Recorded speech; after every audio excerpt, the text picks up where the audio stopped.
let's go, baby. Wire to Wire Sports Podcast Show Jesus, 114. good Lord. I'm fired up, mother man. Let's go. I'm your happy host, Jimmy Walzak. I'm in a merry, merry mood.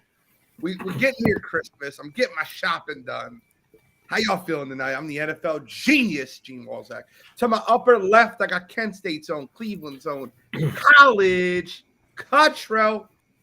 Gene, I'm not quite as merry as you right now, but I'm feeling good though. I'm ready to roll.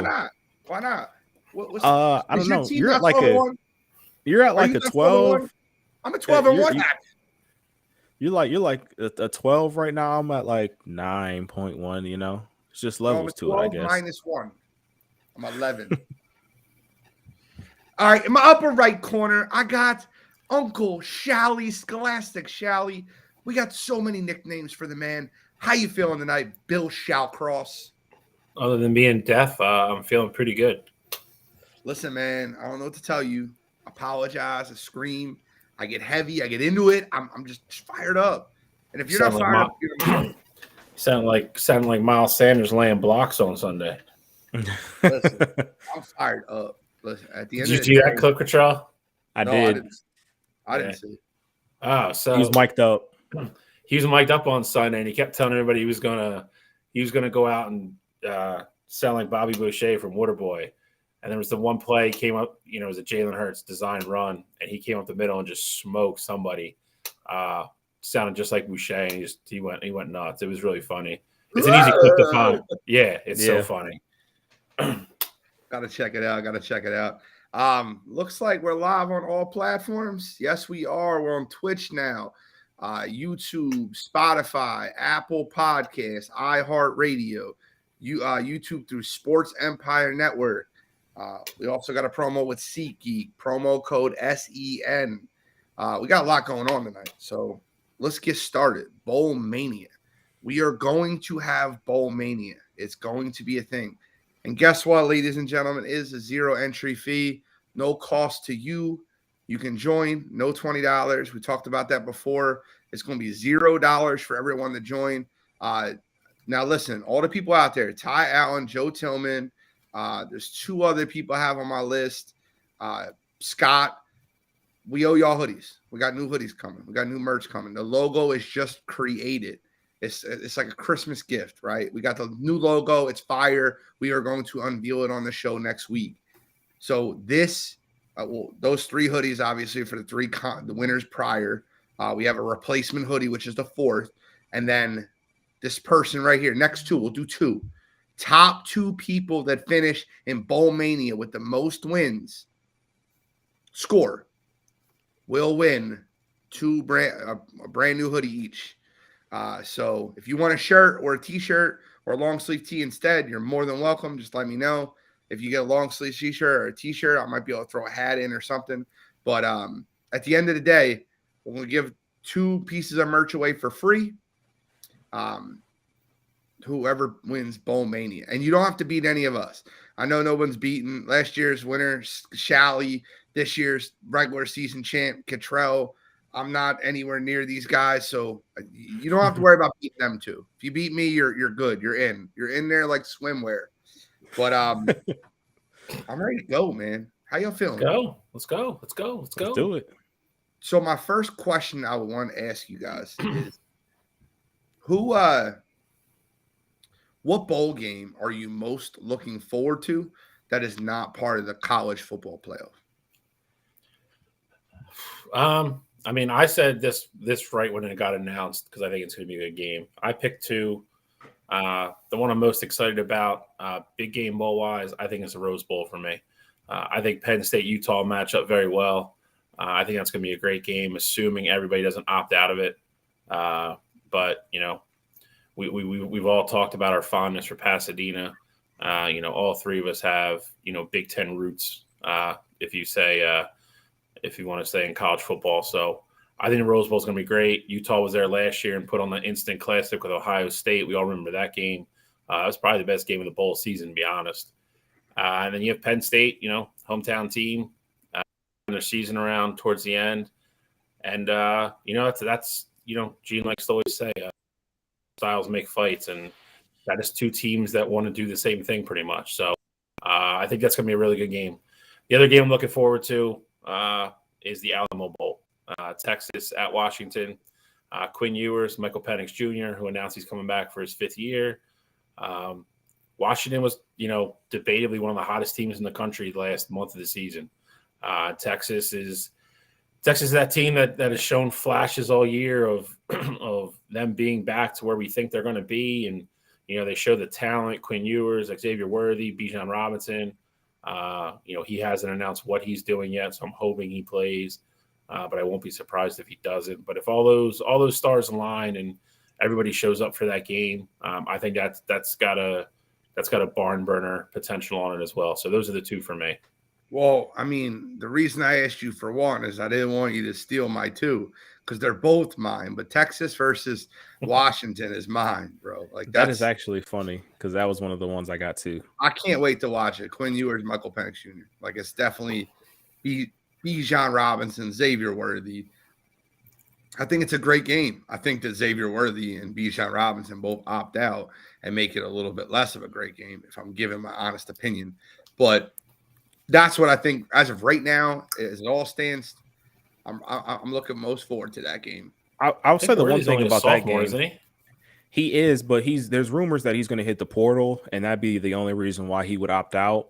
I don't know necessarily. I don't know why he would hit the portal. I feel like him being with Ewers and him being the clear number one target there, I feel like that's like a great situation for him. So I don't know if there's stuff behind the scenes there. He's in Texas. They can give him money. Texas is not shy when it comes to giving their guys money. Get me started on the portal, bro. It's free agency in college football. It's absolutely a joke. I don't think Xavier Worthy is leaving Texas it'll be probably equal money. I think there's more stuff behind the scenes there. Texas isn't losing a kid for money reasons. I don't believe that. That's just weird to me thinking he would leave though with Ewers already there. I mean, in worst case scenario, you've Archie coming in behind him. I mean, that's I don't know. I mean, again, I tend to me that screams stuff behind the scenes. Kind of screams money to me too, though. Like, I mean, you're leaving. You can argue top 10 quarterback situation in the country next year. I don't know why you would leave that. I mean, again, it could be something going on behind the scenes, but it also could be, somebody's like, hit the portal and you come here and we'll give you this, this, and this. I mean, I'm sure, Cottrell, you saw the headline today that Ohio State said they lost that kid because, he said pretty much, you can't offer me $1.8 million, don't talk to me. And they were like, okay. And they just lost a 4-star kid like that. It's nuts, man. These kids it's crazy. It's getting out of hand already. You can't offer me $1.8 million. So he said he signed with Georgia. Georgia's giving him $800,000 the first year and breaking it down the rest for every year he stays after that. But literally told Ohio State, you can't match 1.8, I'm out. Like, don't even bother. Don't bother coming to my house again. Nothing. That ruffled a lot of feathers within everybody, like in the Ohio State community. But then people were there were certain people who were on the side of we have to raise more money to get them more money to get recruits, stuff like that. There was other people on the other side like, hey, we've raised plenty of money. CJ Stroud has a good deal. Njigba has a good deal. These kids are getting good deals to come to Ohio State. If he doesn't want to come be a part of it. What'd you say? And Njigba got a great deal. Sweetheart deal. He got a hurt hamstring. Get all year and make some money. Lower his draft stock. Yeah, that's the best deal smoking. And Njigba got that backup quarterback money. What he got? Problem with Njigba though is you could say that all you want, but it's not like he was Jamar Chase, going into this year. I don't think Njigba showed that he's gonna be. Whoa. What? Don't act like what Jamar Chase did was worse than what Smith and Njigba. Oh, no. I'm not comparing their situations. I'm not comparing their situations. I'm comparing their talent. Like Jamar Chase could sit out a year and he was still and I think no doubt about it, going to go to the league, be a superstar. As good as I think Jackson Smith and Njigba is, he was never the no doubt about it. Did I think he could be the first receiver off the board in this class? Absolutely. But he's not no doubt about it. He doesn't have that luxury to just sit and still be the first receiver taken. I think there's a chance that he slips to the late first round, maybe even second round, depending on how everything tests. So I don't think he got the best part of this deal. Him being hurt and having a questionable hamstring. I don't see how this benefits him. Talking about a guy had one good game, going to get picked in the first round. Okay. He didn't have one good game. He had great, better numbers. Great game in the Rose Bowl. That's what you saw. If you look at his numbers for the whole season, he had better numbers than Olave and Garrett Wilson last year. Before the Rose Bowl. Better receivers. They're the 1 and 2. He was in the slot most of the year, so and he had better numbers than them. So okay, yeah, exactly. People like me and Gene cover him in the slot. He should be open all the time. So how many times does the guy, even if you're in the slot, have better numbers than the guys on the outside? Like that's when you have especially when you have two studs on the outside like Wilson and Olave. Like it's not like the kid doesn't have talent. I'm not saying he doesn't have talent. We're just saying that he benefited greatly from having Olave and Wilson next to him last year. Before this whole injury happened, everybody came into the season talking about Njigba being the best receiver in the country. So let's not act like Ohio. No, okay, all right. We got to run back. Hey, don't worry. I'll pull tape. I don't care. I just like troll. I like trolling Ohio State, and I think that if you have a chance to play for a national championship and you opt out over a hamstring injury. If you're hurt and you pulled the same hamstring twice, Tish, what up? Tish, let me ask you a question real quick. You pulled your hamstring in September and then re-pulled it in October. You think you can play football at the end of December, early January? Just wondering. Well, you pulled it in August 1st, and then you pulled it again in September, then again in October. That would be the accurate way to put it. He tried to come back twice.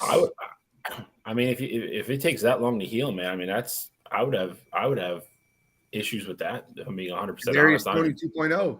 Not even trolling. Like if he's exactly. That's what I'm saying. That's costing him a lot of money. Timmy Todd, what's up, my man? I like the picture, new profile picture. My man, it's looking like he's a Heisman Trophy winner. But just get back on track though. The Alamo Bowl was the one I'm definitely the most looking forward to. You got Michael Penix and Quinn. The nice thing about that is I don't see Michael Penix hitting the portal. I think he had a great year at Washington. I think he would try to run that back and build on his draft stock, all that. And Quinn, I don't see him hitting the portal either because I think, he showed what he could do at Texas. And I know Arch is coming next year, but I don't see why you wouldn't just redshirt Arch and just go from there. I think Texas can be legit contenders if Quinn is there and you get the right offense around him. I think Quinn's been inconsistent enough to where that's going to be a competition next year. Not saying Archie's going to win it, but I think they're going to give him a shot. The other bowl game that I was really looking at Alabama and Kansas State in the Sugar Bowl. I'm all but sure Bryce Young's going to opt out of that one. Probably Jahmyr Gibbs, their running back as well.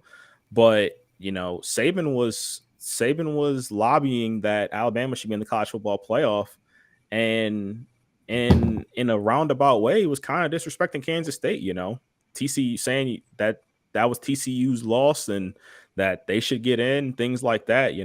I definitely don't think Saban respects that Kansas State team, and I think that's a lot of bulletin board material for those Wildcats over there. So I think it'll be real interesting to see Kansas State go up against the Saban team. Out either. Exactly. Yeah. So they're gonna have full strength there. Deuce Vaughn will be in the backfield there. Will Howard is probably going to start quarterback there. Like those guys are going to have a little chip on their shoulder. Like, hey, we beat Bama this game. Maybe we start out next year in the top 5, top 6, something like that. Maybe we're having college football playoff aspirations next year. So I think that game will be real interesting, especially with Bama's opt-outs. I think that's what makes pick'em tough. I mean, because we're gonna have a lot of you got to pick everything by Friday. You have to lock them in right before the game, so you can switch them all the time. I know, but it's just a lot to keep. It's just a lot to keep up with. Yeah, you can change them all the way up until kick, but follow the point spread. Sure. Vegas knows before you do. Point spread, and again, I mean, just that's why that game's interesting. Bama's only a 3-point favorite in it. Yeah. Yep. Yeah, they're definitely waiting on it. Started on Bama, and they don't realize how many people are not going to play in that game. Yeah. There's no chance If it's Will Anderson. No. I actually think there's a chance Bryce Young. I think there's a chance Bryce Young plays. I don't think there's any shot Will Anderson plays. I don't see Bryce Young playing Why that would game. Bryce play? Number 1 pick in the draft right now. I think because I think that's what type of kid Bryce is. I think Bryce is going to play. I don't think Saban lets him play. Bro, I'll tell you right now. One of the coolest things, I don't want to get off topic. One of the coolest things ever was listening to Nick Saban's press conference talking about Henry Ruggs when he was at Alabama. And if someone would have took his keys and he never had a problem here. I'll tell you right now, if I was a parent and listen, I know the whole stigma behind Alabama and they're paying players, but like that's the type of coach where I'd want people to play for. Like that was so cool. I love the way he handled that. But if you didn't see the video, it's a great video. It's a great video. Someone should have took his keys and he never had a problem here and he was a good kid. And now he's in jail and he lost his career, talking about what he did. But I mean, he deserves to be where he deserves. He deserves to be where he is. I'm just saying, at the end of the day, I really love that video. I mean, it's great to hear from a coach. I mean, at the end of the day, I mean, it's not up to somebody to take Ruggs' keys. It's Ruggs' responsibility to give his keys to somebody else. So, I don't disagree. Yeah, I mean, listen, there's nobody more loyal to their players than Nick Saban. I mean, there's a lot of things you could say about him and so forth and so on, but I mean, would you like to compare him to the Calipari, like to college? Yeah, he's tough, man. He's tough. He is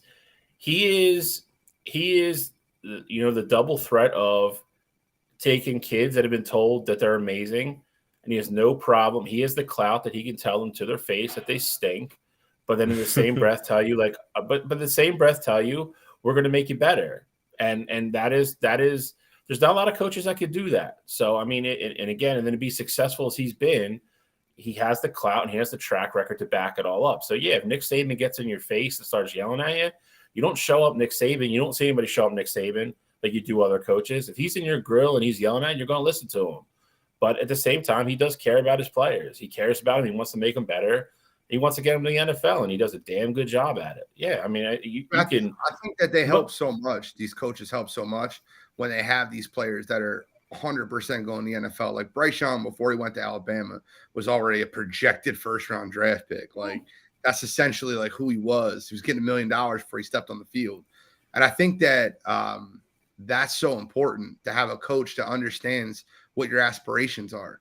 Like, the most important thing for these kids, and I hate saying this sounds terrible, but for Will Anderson, for Bryce Young, for any of these guys, the most important thing isn't to win football games, it's to make it to the NFL and get paid. And that's for anybody that's in college football, any of those top tier stars. I don't disagree with you, but I think one of the things that makes a Saban and a a Dabo and even a Ryan Day, it's keeping the kids' best interests at heart, but still getting them to buy into the culture of you're there to win. You win football games. Winning football games makes you better on top of all your individual accolades. Like you said, getting Bryce Young to buy into the Alabama, culture, with $1 million in his pocket when he steps on campus and not being like, hey, I just want to put up for numbers here for 2 years, go to the NFL and get the hell out of here. That's not what he is. And that's part of it. I mean, that's what I meant. Yeah, these kids' number one goal is to make it to the NFL and support their family for the rest of their lives, and to be able to be that type of coach to get them to buy into the system and do that while and win games when they're. But I think a big part of that though too is, I mean, how much he's built up that culture. Of course, their ultimate goal is to go to the NFL and stuff, but I think a lot of these kids, they come from these prestigious high schools where they won 3-4 state championships and things like that. Like they're these 4 or 5-star kids that they're not accustomed to losing. And so for Saban, like I know if I go here, I'll make it to the NFL. But at the same time, like I know if I go here and we're 10-2 on the season, our season is looked at as a failure. So you're just getting held to a higher standard, not only, come towards the NFL, but a lot of these kids, most of them probably don't know what it's like to lose. Like chances are Nick Saban's not recruiting a kid that's on a 3-7 football team where he's the star, but they're just used to losing. These are prep school kids that are at these big time schools that for the most part, aren't used to losing. So I think they originally go there, yes, to make it to the NFL, but they also go because they want to leave with as many rings as possible on their finger. And they know if they go to Bama and they're there at least 3 years, their chances are they're going to at least leave with one, maybe more. Just want to shout out the chat real quick. Yo, thank you so much for Freddie, Melvin Johnson, my man Freddie Henderson, Ty Owens, Mike. Listen, the Con Man, Michael Con Siek. Bro, I just call him the Con Man. I ain't pronouncing your last name. You the man, love you. But appreciate y'all hopping in. Appreciate the love in the chat. So is Freddie a real Alabama fan? Bro, Freddie's a Laker fan, an Alabama fan. Cowboys fan? No. He remember he was the Rams fan that moved to be a Giants fan. Yeah. They won the Super Bowl last year, so that makes sense. Yeah, so like Freddie is like grade A front runner. Like if he was a baseball fan, he's a Dodgers fan, I think. Yeah, he's a Dodgers fan. I know that. But probably like the Astros now. What? No. He's a Dodgers fan. But by all means, listen, go Winners. That's what he doesn't go team, go Eagles. He goes go Winners. But that's all right. It's all right. We love Freddie. Freddie's our guy. But any final comments on college football before we move on? Because I think that the Bowl Mania is going to be super fun. And I think that, if you guys can beat us, that'd be great. Win yourself some free merch. We'll send it out to you. But even if you don't beat us, we're still going to give you a hoodie to place number one amongst the listeners. Now, you're probably not going to beat us. We're better than you are. True. I'm just messing around. But any final comments for Bowl Mania? No, man. I mean, we're getting close. We're getting closer and closer. I love Bowl Mania, though. I mean, you're gonna see some crazy plays. You're gonna see some trick plays.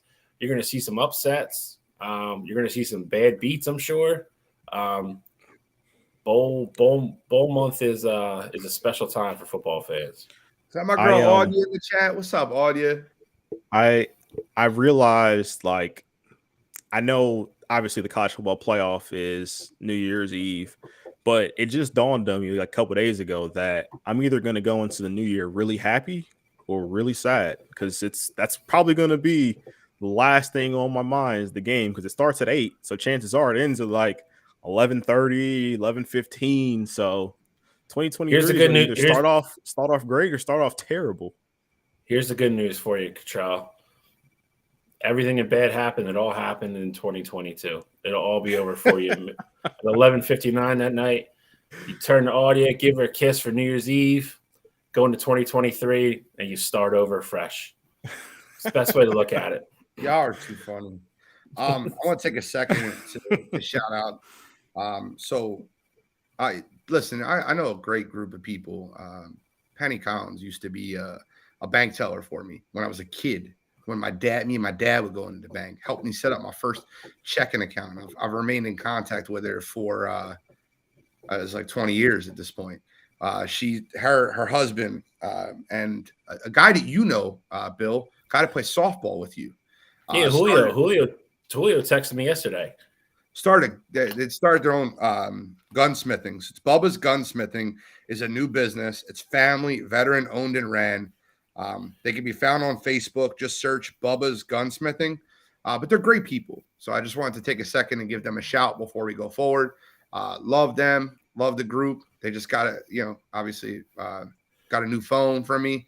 But we've been in contact for 20 years. Good people. So if you're looking for and Julio. I will echo that. I can tell you, I've known Julio for a couple years now. Met him through softball, and there is no better example of a giving and kind person, and that is high praise. Great dude, like you said, veteran. Love the guy. Support him if you have any kind of gunsmithing needs, anything like that. Look them up. They do great work. You won't be disappointed, and they'll take care of you.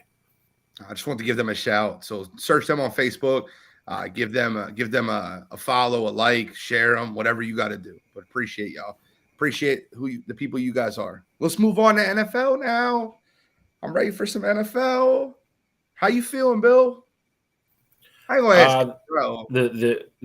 I mean, we'll get to it later. It's all right. I mean, listen, Hey, the only good news is I did horrible, but I only lost a ground of one game to both of you guys. So rebound this week, right back on it, and I got 5 weeks left to make up ground. See what happens. Talking about picking, bro. I'm talking about picking. What are you talking talking about? How you feeling being 12-1? How's I the love Hurts it. Mania going? Listen, the view from the top is fabulous. It's fabulous. If I tell one more person, if one more person tells me they're not number one in the power rankings, I'm gonna snap. I'm over it. Like I am over it. Fine. There's Aaron in the comments. Hey, Aaron, thank you. No problem. Listen, the shout out is well deserved. Great people, great family.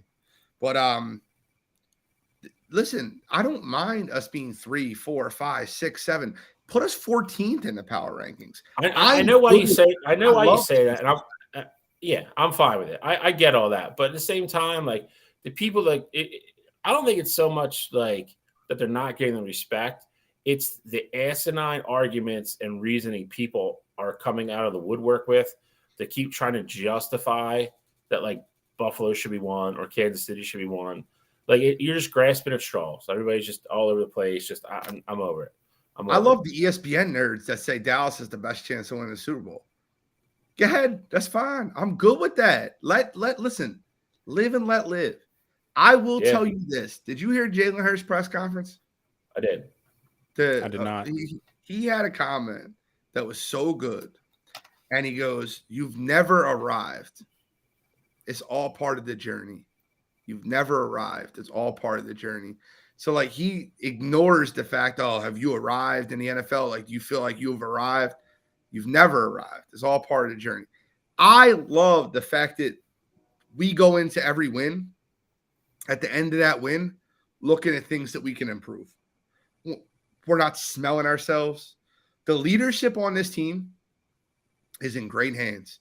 The core, and I want to address the Michael Parsons stuff. That's kind of where I wanted to lead off. You guys heard the Michael Parsons, Von Miller comments. So Micah Parsons, and I get it, being a Cowboy, playing for the Cowboys, you can't admit that Jalen Hurts is just playing at an MVP caliber level. I understand the way you're going to go about this. He's human. He's beatable. That's the way I viewed it. I viewed it as him saying he's not that good. It's just the system and the scheme, and we got to figure out a way to beat the system and the scheme. And I'm sure that's what his coaches are telling him. I understand that. But he is that good. And Dan Orlovsky said a comment that should not be overlooked. He said, "I've never in my life seen a quarterback improve from year to year as much as Jalen Hurts improved." And it's not just the offense. It's not just the scheme. It's not just the line. It's not just the receivers. Jalen is making plays happen. Now, watching that Giants game, right? Like, Bill, I'm sure you watched the whole game. Control, I'm sure you watched almost none of it. And I understand that the Browns are playing the Bengals at the same time. But there was a touchdown pass that was thrown to Devontae Smith on a 4th and 6. That is pure luck. I'm just be clear with you. It was pure luck. If nobody doesn't understand that was pure luck, you didn't watch the right game. And we can look at that and say, okay, well, you got lucky here. The safety didn't knock the ball down. Okay, did we get lucky with the other 41 points that were scored? And that's the thing. Like this, where is the weakness on the team? Where is the spot on the team? It was the run defense, right? The run defense was the issue.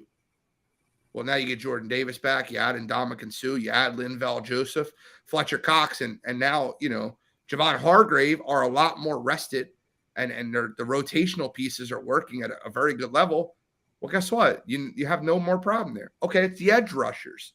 Hassan Reddick's got 10 sacks. The Eagles lead the NFL in sacks.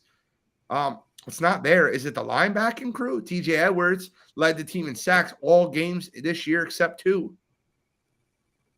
Where's Slay and Bradbury, the best cornerback combo in the league right now, as far as defense, a quarterback rating throwing against Slay and Bradbury. Now, I could say there's some issues as safety until CJ Gardner-Johnson comes back. But at the end of the day, where is the weakness on this football team? Cottrell, from an outsider, tell me what I'm missing. I mean, it's tough to say that there's like a glaring weakness when your team has won, 12 out of 13 of their games. And the one they lost was a divisional game that I think for the majority of the game they played better than the other team. It's just that they made when they made their mistakes, it was just bad. I feel like in a sense, you really don't have like a glaring weakness. It'll kind of just be, this team got a chance to see what was going on last year in the playoffs that they got that playoff experience. Those young guys got the playoff experience. I guess it'll just be seeing what Sirianni does in his second year coaching and how those guys respond to being. I mean, you guys are going to have a first round bye, as long as you don't collapse down the stretch here. So I think it'll be how those guys react to that situation. And, coming off that bye, I would expect you guys to be fully rested, but obviously playoff football, anything can happen. So I think the biggest thing right now is, honing in on what you're good at. Everybody seems like they're doing a great job at what they're doing. It'll just be overcoming the lack of experience in the playoffs. Like, of course, you got some old guys like Fletcher Cox has been there, Kelsey, Lane, those guys. But, Devontae, this will be his second year there. AJ, yes, he's been there before, but he hasn't been with his team. Jalen, yeah, he was there last year, but he didn't perform great. So just overcoming that lack of experience, I think, is going to be the big thing. But if you play like you did in the regular season, I mean, I told you guys during the text messages, I saw Jalen Hurts touchdown pass to AJ Brown, and that sealed it for me. Eagles are playing like the best team in football. So that's really it for me. Bill, before you kind of add in, because I would love to hear your opinion of where you think the Eagles can improve. I want to comment on what you said about playoff experience. And listen, I don't disagree with that, right? A lot of them don't have a lot of playoff experience. But I think with the Philadelphia Eagles, it's a little bit different because you're not relying on a quarterback only to do it for you. When you rely on the trenches, the offensive and defensive line, they're units. They're not like one specific person. So like if someone's having a bad day, you have 4 others or 3 others that are there to pick you up in that situation. Like if the moment's too big for Landon Dickerson, you got Jordan Mailata, who's an absolute monster right next to him. If the moment's too big for, like, let's just say Lane Johnson, who is not allowed to sack and set the NFL record, by the way, in like 60 straight games. It's absurd. But if the moment's too big for one of them, maybe you got to understand it. It might not be big. It might not be big for the other 4 on that unit. So I don't really think Jalen Hurts needs to be an A+ quarterback for this team to win the Super Bowl. I don't. I think that they can rely on the run game. They can rely on the scheme. They can rely on their offensive line to give him time. He just can't be a C- quarterback. I wasn't even saying like Jalen specifically, but I guess I think about when I say that, I think about like a guy like James Bradbury, Kevin King, and I'm not saying James Bradbury is the same level as a Kevin King, but like Kevin King played such a horrible game in that NFC Championship game. If you have that kind of performance from it doesn't even have to be at corner, but from one of those like key skill position points, and you're going up against a team that's on their A game, I just think that might be where the tipping point might be. Bro, that game from Kevin King was one of the worst I've ever seen a cornerback ever play. Like, Absolutely. I just don't even I watched and that game. He played good football all season. Playing solid football all season. The Scotty Miller play was the one that just I still roll my eyes on. Like, any level of football, you can't let that happen. There's not high school flag, like no, that can't happen. And I guess the other thing too, you guys get on Sirianni and that staff about this at times too, but just kind of starting to overthink things. Once games get tight, especially in the playoffs, obviously you guys' offensive line has been phenomenal. Jalen Hurts has been throwing the ball well, but I mean, I think it would be, as good as AJ Brown has been, I think your identity should be, running the football, and getting too one-dimensional either way. I mean, you don't want your coach to get tight there. And Sirianni's lack of playoff experience, that's just something I would have in the back of my mind as well. I feel that. Bill, what's your thoughts? And then we'll move on. It's not an Eagles show. This is a all NFL show, but we are talking about the best team in football right now. I mean, Cottrell brought up the first point I was going to say.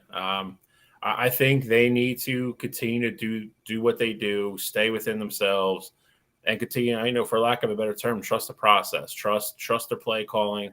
Like Cottrell said, your bread and butter is running the ball. Miles Sanders is having a great year. That offensive line is finally healthy and together as a unit. Run the ball. Everything you do on the ground, that's a success. All it does is help Jalen Hurts, have more time, have that extra second to look for a receiver, run the ball if he wants to. All it does is set up Jalen Hurts to be more successful on a play-to-play basis. I said this to you the other day, and I mean this. I think everybody is scared to death that Jalen Hurts is going to, have this great regular season, and then we're getting the playoffs. He's in the Tampa Bay game again.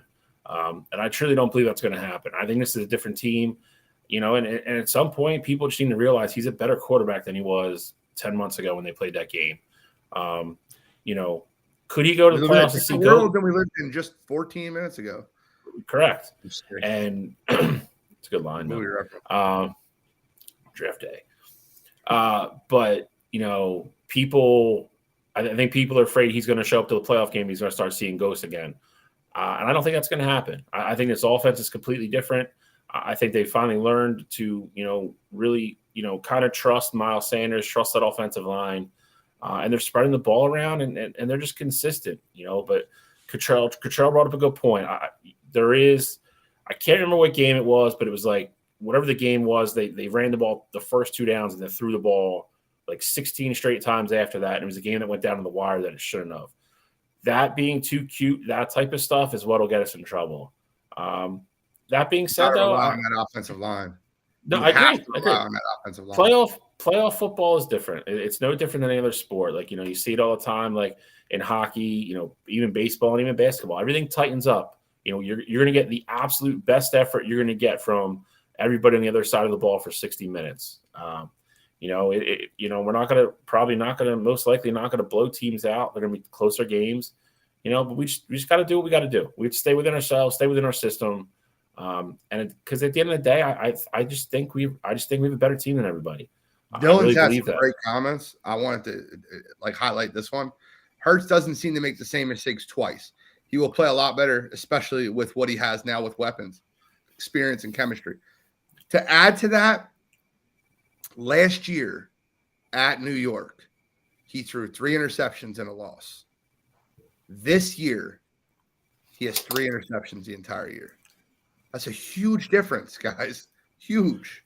If there's one thing I've heard from just having other conversations with random Eagle fans and friends and everything, and the more you think about it, in my opinion, it is a valid point. Eagles are great front runners. They're great front runners, and they've done really well for the most part this year of starting every game fast. People are concerned if we're down 10 in the third quarter. Is that where you see him start to press or start to do things that could get us in trouble? Again, I still don't think he's going to, but I think it's a valid argument. It's a valid thought. That could be something that would scare me. Down 10 late in the third quarter of a playoff game, does he maybe make a pass that he hasn't tried to fit in all year? Stuff like that. So yeah. I think it's valid, but again, I mean, with the defense, not in the NFC anyway. I mean, not with San Fran not being full strength. Brock Purdy looks like, the second coming of Tom Brady right now. God, but I don't want to hear that right now. I know. I'm just saying it's not going to last. But my whole point is, no, it's not. I would be shocked if we're down 10 late in the third quarter anybody in the NFC. I just think we're better than everybody. Yeah. So good evening, Jeremy. What's up, Kyle Edwards?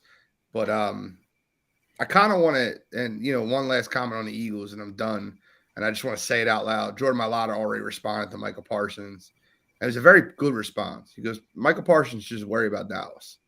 Just worry about your team. Don't worry about us. How about you worry about how your quarterback's going to play in a big game, bud? But I also love that he said that because he'll be lined up against Michael Parsons. So the motivation with Mailata and Lane Johnson will be extra for that football game, which I'm looking forward to. But we got a lot of other teams, a lot of other things to cover. And actually one of them, Jeremy, welcome to join, just joined us in the chat. the Detroit Lions. Can the Detroit Lions still make the playoffs? And I say this because I don't think you realize how close they are to making it.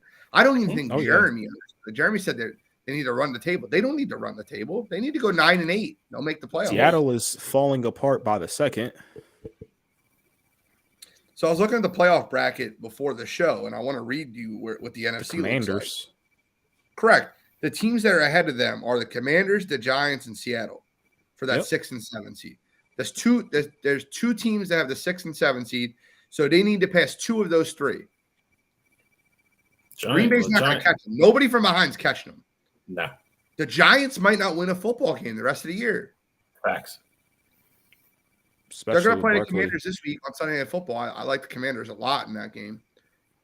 Seattle's falling apart at the seams, and now they get San Fran on a short week. And that San Fran defense is legit, bro. Detroit's playing great football. This week's huge. They got to go play at the New York Jets. And both those teams are very fringe, borderline playoff games. But the Detroit Lions have been absolutely on fire, clicking on all cylinders. Dan Campbell's got those guys buying in. What are your thoughts on the Lions? I got to bring them up, man. They're too hot for me not to talk about them. They're fun. They won four of their last five. We talked about it a little bit. Jared Goff is playing better football now and he said it too, better football now than he has in his entire career. And this is a guy who was on the Rams and went to the Super Bowl. So I think, getting that kind of production out of Jared Goff right now is huge. DeAndre Swift hasn't, we were thinking that he was going to be the X factor of that offense, and he hasn't even had the opportunity to be that guy, getting in and out of the lineup with injuries and things like that. And Jamal Williams has, carried the RB load for him. Now they get Jameson Williams back from injury. He caught a touchdown last week. Obviously, Amon-Ra St. yards. Yep, Amon-Ra St. Brown on the other side. We know what he can do. Chark and Chark, they got it rolling. And Dan Campbell's got those guys to buy in. They got a loaded run game. Panay caught a pass last week. Like they're just having fun. They're having fun out there. Did you hear Dan Campbell's explanation about that play call? I did not. Oh, my God. It's one of the funniest things you'll ever hear in your life. Dan Campbell was on, I think it was the Pat McAfee show, and he was talking to Pat, and he said, that was a really gutsy play call. He goes, I didn't call that. The offense coordinator called that, and I was hyping up the crowd, trying to calm he was, celebrating with the crowd. And he said, yeah, call. That's fine. Didn't hear the play because the crowd noise. And then Penei Sewell going on. He's like, what the hell's going on? And when Penei caught the ball, he was going nuts. He had no idea that play was called for Penei Sewell when it was happening. I thought that was hilarious. Just wanted to share sweet. That. But that's how you get guys to buy in, though. Your cornerstone tackle, you got him going out on a route, picking up a first down. When you give those guys that kind of love, they're going to do whatever they can for you. They're going to fight like hell to have your back, and that's what he's done. Like I said, 4 of the last 5 games, it's funny because we brought up at the midway point, we brought up coaches that might be fired, and Dan Campbell was one of the names that came up, and we were like, yeah, it's unfortunate, but, it seems like that's how it's going to go. And we liked him, from Hard Knocks and everything. And then he's like, you know what? Screw it. We got nothing else to lose. We're going to leave it all out there every single week. And that's what they've done. He is a prime example of ownership. If you say you're going to give somebody 3 or 4 years to build a team, you have to give them 3 or 4 years. The NFL is so, relying upon, immediate success and turning a team around in a year. He really went in there and pretty much scrapped that team down to the bare bones and rebuilt it with his type of guys. And that, you saw it on Hard Knocks. It's that is a team that has a very strong culture. You've a couple guys we've mentioned Jared Goff. That was kind of like a throwaway and, a misfit toy. And, he's gone there, and Dan Campbell's, looked him in the face, said, you're my guy. You got to win football games, got to play smart, but you're my guy. There's no Sean McVay bullshit here. You're my dude. However you play is going to dictate how this team goes. And he's brought in guys, we saw it as well with the coaches, Aaron Glenn, Deuce Staley, guys that are intense human beings that love the game of football. And that has absolutely been contagious within that team. Now they've gone out and drafted. They've had a couple really good drafts in a row. Cottrell mentioned DeAndre Swift. He's their best player. He hasn't even played half the year. because he's been hurt. And they're, now all of a sudden, like you said, you get Jamison Williams back now. Like, what is he going to look like in another 3 weeks? And you go back to the Eagles. Like we talked about 12-1. They gave us everything we wanted week 1. Everything. Yeah. I'd argue they played us tougher than pretty much everybody else on our schedule. That's facts. That is a team. I want to read out their schedule real quick for you, because I think it's interesting. I think this week is so important because after this week, they play at the Jets this week, and it's a pick 'em line. It's a tough game. Like that's it. By the way, I feel like this is almost like their playoff game. But their schedule down the stretch is at Carolina, win, at home versus Chicago. I don't think Justin Fields is going. I think they're shutting him down soon. As they should. And then the Packers, who basically quitting. Am I lying? No, I love to see it. Listen. Anytime the Packers do bad. It's possible to 4-0. That's easy 3-1. Yeah, they're tough. Their toughest game is this week.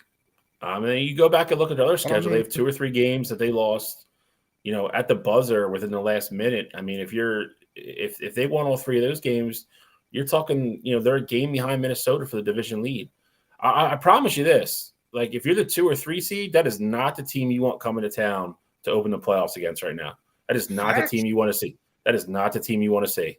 Especially if you're like the Vikings, like you got to see your division foe the 3rd time, and it's you play in Minneapolis, but it'll be in a dome. Exactly. Like there's nothing that'll be on your side in that kind of matchup. I'll say too, the one thing though about this week, I mean, Mike White has got like 2 ribs left at this point after that Buffalo game. Bro. Obviously, the Jets running back situation is just so up in the air. Quinnen Williams got hurt last week. Like, I think this is a game that the Lions can definitely go into New York and win. I mean, I think the odds say that too. Like you said, it's a pick 'em. Last I looked, they were, 1-point favorites on the road. Like, that's usually, you have to be a good team when you're going up against a team right now that's sitting in the playoffs to go on the road and still be favorites in that game, whether it's, pick 'em or what. So I think this is a very winnable game for them. I look at the AFC playoff picture as a whole, and it's loaded, right? So, like, in the playoffs, right, I can't believe New England's in the playoffs. I really think that they're the big fraud out of the teams that are in the playoffs. Them in Tennessee. But somebody's got to win that division. Yep. But you got Miami, who's been fought on literally a downward spiral. Where they lose 2 straight. They're about to lose 3 straight playing at Buffalo this week. They're going to get killed up there. I hope it's 7.5. I think 7.5. They're going to get killed. Guys, listen to me. They're going to get beat by 100. Like, they're going to get killed this week. It's not going to be a good look. Patriots do have a legit defense, Kyle, but I don't know. We're going to talk about them in a minute because their schedule is really rough down the stretch. But you got the Dolphins, who are literally on a nosedive at 8-5. They'll be 8-6 after this week. You got the Patriots, who are 7-6. The Chargers, who are 7-6, who are just out of the playoffs by tiebreaker. The Jets, who are 7-6, who are just out of the playoffs. So you got 3 teams at 7-6. New England holds the tiebreaker over the other 2, and then the Dolphins at 8-5. The Titans look worse than all of them. But just to be clear, what 2 teams make it out of those 4? Miami, New England, LA Chargers, and the New York Jets. What 2 teams make it out of those 4? Because the Jaguars don't make it. They're 5-8. They're outside 7-6 teams. You ain't got no shot. They're too far back. Correct. I think the Chargers make it just simply because I think they're healthy now, and I think they get Chance Darwin plays this week, if not next week. They finally got Mike Williams and Keenan both on the field at the same time. Eckler's still doing his thing. I think they have too much. I think they'll get in. I know they're definitely gonna have Denver and probably the Raiders left on that schedule somewhere as well. So I mean that's 2 games they should win. That'll put them right around that 9 or 10 win threshold. So I think that gets them in. I still think Miami backs in somehow. I know they got to play Buffalo this week. I'm assuming they probably still have. They got New England, Buffalo. And probably got the Jets left too. Yeah, they do. So I'm looking at Miami's schedule. I mean, New England's schedule. New England plays at the Raiders this week, and then they go through the gauntlet. They play the Bengals, the Dolphins, and at Buffalo. Like that's now you might get lucky because Buffalo might be situated where they're at by that last game because Miami's collapsed. And if they can't get the 1 seed or they already have the 1 seed locked up by that last game, you never know who plays. But they would need Kansas City to lose, though. Correct. So Buffalo might be locked in the 2 seed, so it might not matter. They might sit everybody, give them the bye. But New England's in a weird spot. I mean, you got to figure to have any kind of shot, you got to win 2 of them. I think the Chargers and the Dolphins make it out of those 2. Agreed. I got the Chargers and the Dolphins. I think the seeding could get crazy though. You said the Bengals play the Patriots. Who else do the Bengals have remaining? And they got a tough game this week. At Tampa. Yep, at Tampa. I'll pull up theirs right now. I just pulled up Miami. You said they got the Patriots too. I think the Bengals will make it just because they have that extra game right now. But I remember looking at the Bengals and they got the Ravens to end the year. So that'll be. The Bengals will make it. No. I know they'll make it, but I'm saying I think the Bengals might end up at like the 6th or 7th seed. He's saying they have that extra game. 5, that's all. Yeah. Yes. I think it'll be. I think the Tampa Bay game is very winnable. I mean, if you were looking at that game 2 months ago, you'd probably say, that's a hell of a game to have. But the way Tampa Bay's playing right now, they play at Tampa, at New England, at home versus Buffalo, and then they play the Ravens at home.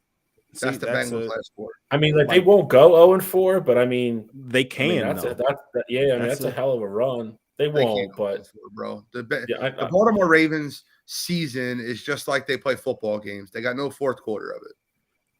Well, I mean, Lamar's not playing right now, but I mean, it's a divisional game, and they always go. They always go back and forth. Can't count on anything. Divisional game in January. Where is it? Where is that one at? In Cincinnati? No, yeah, it's in Cincinnati. Yeah, so who knows what the weather's like and all types of crazy stuff. I think Cincinnati runs through. I think they actually lose this week to the Bucs. I think they run through New England next week at New England. I don't think that game's close. I think that turns out to be a rout. And I think the game that they have versus the Buffalo Bills in Cincinnati determines whether they're the 2 or the 4. They're going to win that division, so I'm not worried about that. They're not going to go down to the 6 or 7. That division's won, in my opinion. I don't think the only reason why I disagree. Baltimore's still ahead of them, aren't they? No. The only reason why I think that this will be interesting is because of the injuries that they are because of the tiebreaker. You're right. They are because of the tiebreaker they played. I thought so. You got T. Higgins and Tyler Boyd out, and I saw that Boyd might miss a couple weeks. So depending on if they can play against the Patriots, you can't get away with just Jamar Chase going up against Bill Belichick. Yes, the Bengals can stop the Patriots. There's no doubt about that, but Bill's going to scheme it up where he's going to make those other guys beat you. So I think the Bengals are getting injured at the worst part of the season. Like the best part about the Bengals is the higher powered offense. But if 2 of your 3 horses can't go and Mixon's been in and out of the lineup with injury, I think this is a tough stretch for him. The Ravens they play at Cleveland, the Falcons, the Steelers, and then at Cincinnati. Yeah. So the Ravens could win out. They could be. I mean, they're 2-2 at absolute worst. Yeah. Okay. We got one more thing I want to talk about with the NFL circuit, and then we're gonna get into pick 'em. We're way ahead. We're kicking butt time. And the only last thing I want to talk about. What'd you say? Said you want to talk about Brock Purdy? Yeah. Rookie of the year? Purdy. Can we knock that off? All right, so I really wanted to get into that. Brock Purdy gonna win a Super Bowl. I have to trade Lance. Guys, we know who Brock Purdy is. Kyle Shanahan is one of the best offensive minds in all football. He schemed a great game plan. Tom Brady and that Bucs offense looked atrocious. That 49ers defense gave them great field after great field, and Purdy made some good throws. I'm not going to hate on the kid and act like he's a complete tomato can back there, but he's never going to win the football by himself, right? Like, he's not that good. So this week they play at Seattle, and I think that's kind of a gift too. I think San Francisco's defense as a whole could hold Seattle to 10 or 15 points, 10 to 13 points this week. So I don't necessarily think Brett, come on, man. Brock Purdy's the GOAT conqueror. Come on, man. It's totally different teams. If you switch the quarterbacks out, San Francisco's the clear on odds to win the Super Bowl. And Brock Purdy's 0-16 on Tampa Bay. Like, I'm not like trying to be a smart ass, but I don't know about all that, but why? 0-16 any quarterback in the NFL you would take Brock Purdy over? Any starting quarterback in the NFL? No, I didn't. I mean, I'm not saying that, but I don't think he goes 0-16 on the Bucs, though. Is there any quarterback in the NFL you would take Brock Purdy over? Baker, anybody? Don't lie. I know you hate him. That's why I brought him up. I probably would still take Baker, but look, he played. Look, I'm not gonna hate. I'm not gonna hate on him. I saw the game. He played great, and yeah, but you still played Iowa State. He's Mr. Irrelevant for a reason. Like, absolutely, he's not, but that doesn't mean. I'm not gonna take this time to hate on the kid. Look, I thought highly of Brock Purdy. I had Iowa State going to the playoff because I thought so highly of Brock Purdy, and he let me down. So he still got some hate left in my heart, but he looked really good Sunday, and I think that the Bucs gave him great field position. Yes, Kyle Shanahan and that offense, they put him in the perfect position, but he was also making some throws. I mean, the touchdown pass that he threw to Christian McCaffrey was blanketed, put the ball on the rope, and got it there. So he had to scramble where he scored the touchdown, the rushing touchdown. Like, he was just making smart plays. Yeah. And I think that's kind of what I was getting at last week when we were talking about it with Kyle Shanahan. He said all camp that he liked Brock Purdy as, that third string quarterback with them. So I think they have this chemistry or whatever. So, I mean, we'll see what happens. Tiny, I love Tiny. Tiny absolutely keeps the feelings alive of hating Baker. I love it. She won't let it die. All right, so Kyle Edwards might have the winner though. Nope, Davis Mills. I don't like Davis Mills. Davis Mills stinks, dude. Davis Mills lost his job to Jeff Driscoll. Thank you. And Jeff Driscoll's a bum. Former 5-star. Yeah. You can't tell me you put Brock Purdy on Houston that they're any worse than they are now. I don't disagree with that. I would still take Davis Mills over Brock Purdy. Ugh. All right, so I want to talk about one more thing. I'm sorry I lied. Liar. Just because I'm a little bit of a showboat. I'm a little bit flashy. I like rubbing it in when I'm right. I told you guys that a coach changes a lot for a quarterback. I told you guys, and it's not for you two specifically. You guys are reasonable, level-headed people. But I told you, where are we going? That a coach changes the landscape for a quarterback. I said this, right? Did I not say this? Urban Meyer was trash. That team was tragic last year. Anybody want to talk about Trevor Lawrence throwing up 385 yards, 3 touchdowns with a perfect quarterback rating last week? You want to talk about that?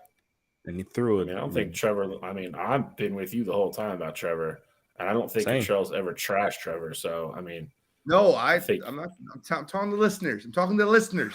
Listeners. I know. I mean, I know who you're really talking about, but I'm talking to listeners, Bill. I'm talking to them listeners. At the end of the day, I will sit here and say Doug Peterson was a great hire for the Jacksonville Jaguars. Very quarterback-friendly coach. The culture is changing. They're 5-8 this year. They're going to get better and better and better. This week's not a good week for him. So I don't want to hear you hating when he goes against the number 1 pass rush in the NFL right now.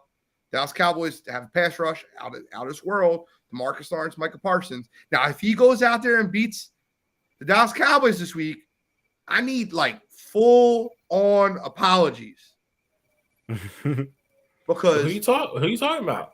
Just anybody out there that, listen, I looked at a lot of quarterback ratings before the year started, and there was all these quarterback lists going around, right? It was like not just one. It was like 7, 8, 9, 10. We're talking about Trevor Lawrence or Davis Mills.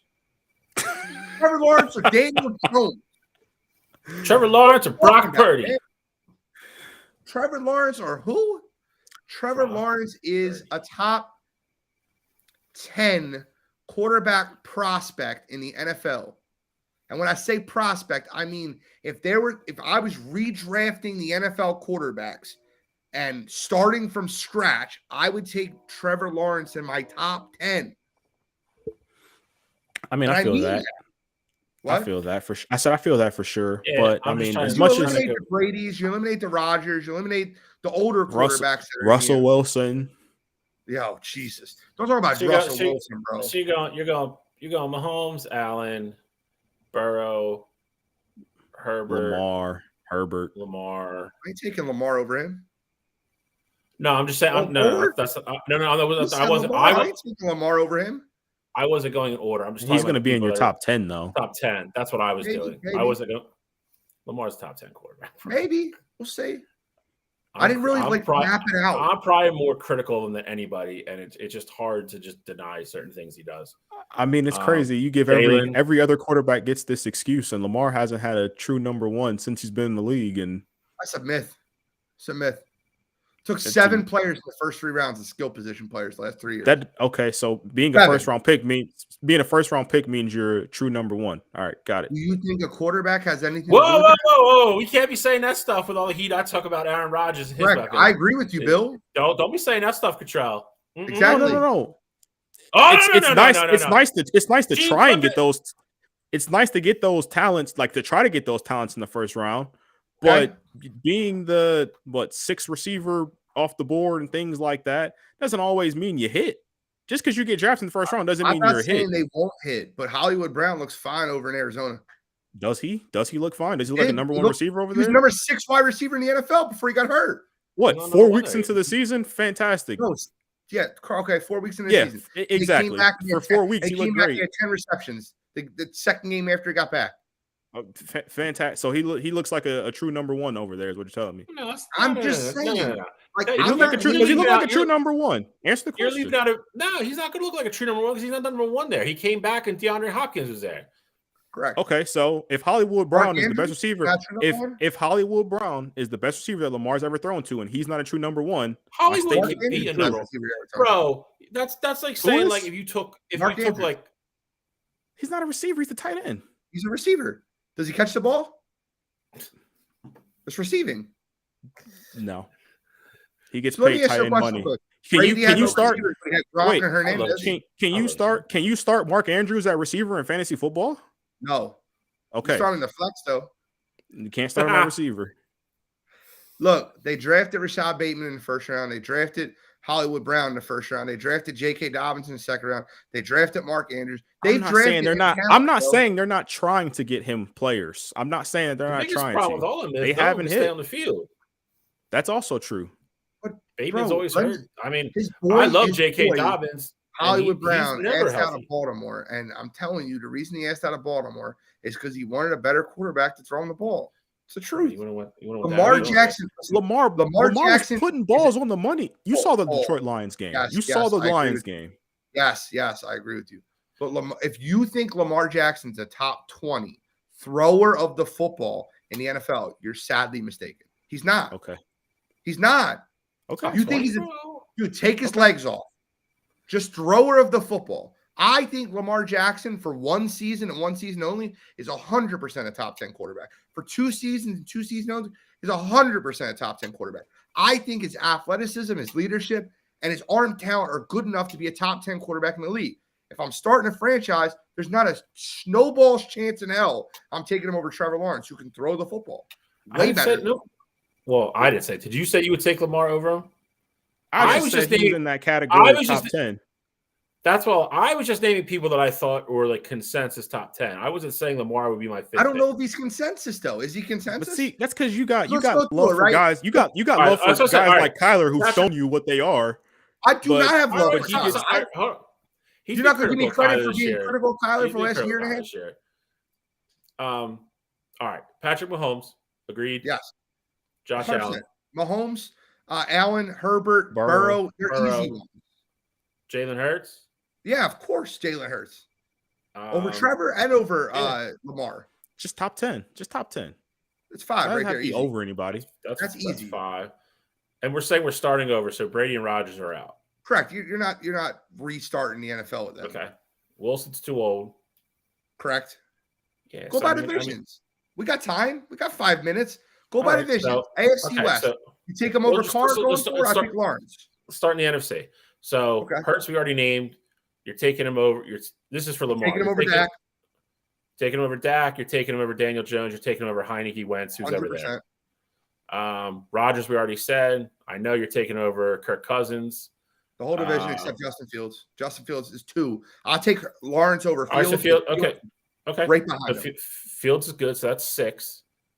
In the West, so you're going to go Trey Lance? No, I'll take Lawrence and Fields. Same thing for Stafford at this point. I'll take Lawrence and Fields. Same thing for Kyler. I'll take Lawrence and Fields. And same thing for Geno. 100% take Lawrence or Fields. And then the South is a mess. Brady's out. He's too old. The whole division's trash. Throw it away. So go East. You already got Allen. In the top 10. Who? I'll take 2 in the top 10. So I hate two it, was more, but I will. 2 was more bona fide than Lamar. That's insane to me. Going forward, yes. Oh, man. Okay. I can't. Oh, God. That's. I mean, we just have very much differences of opinions then. All right. So if this theoretical draft, you have the 10th pick, and it gets to the 10th, and Fields is gone, all those guys are gone. The top 2 from your projections are Lamar and 2 on the board. You're taking Tua? Probably not. I probably. Listen. It felt weird coming out. Like I think Lamar's better than Tua by a long shot, but for 5, 6, 7 years sustainability, I think Tua's got a chance to be better. Now, I don't want a quarterback.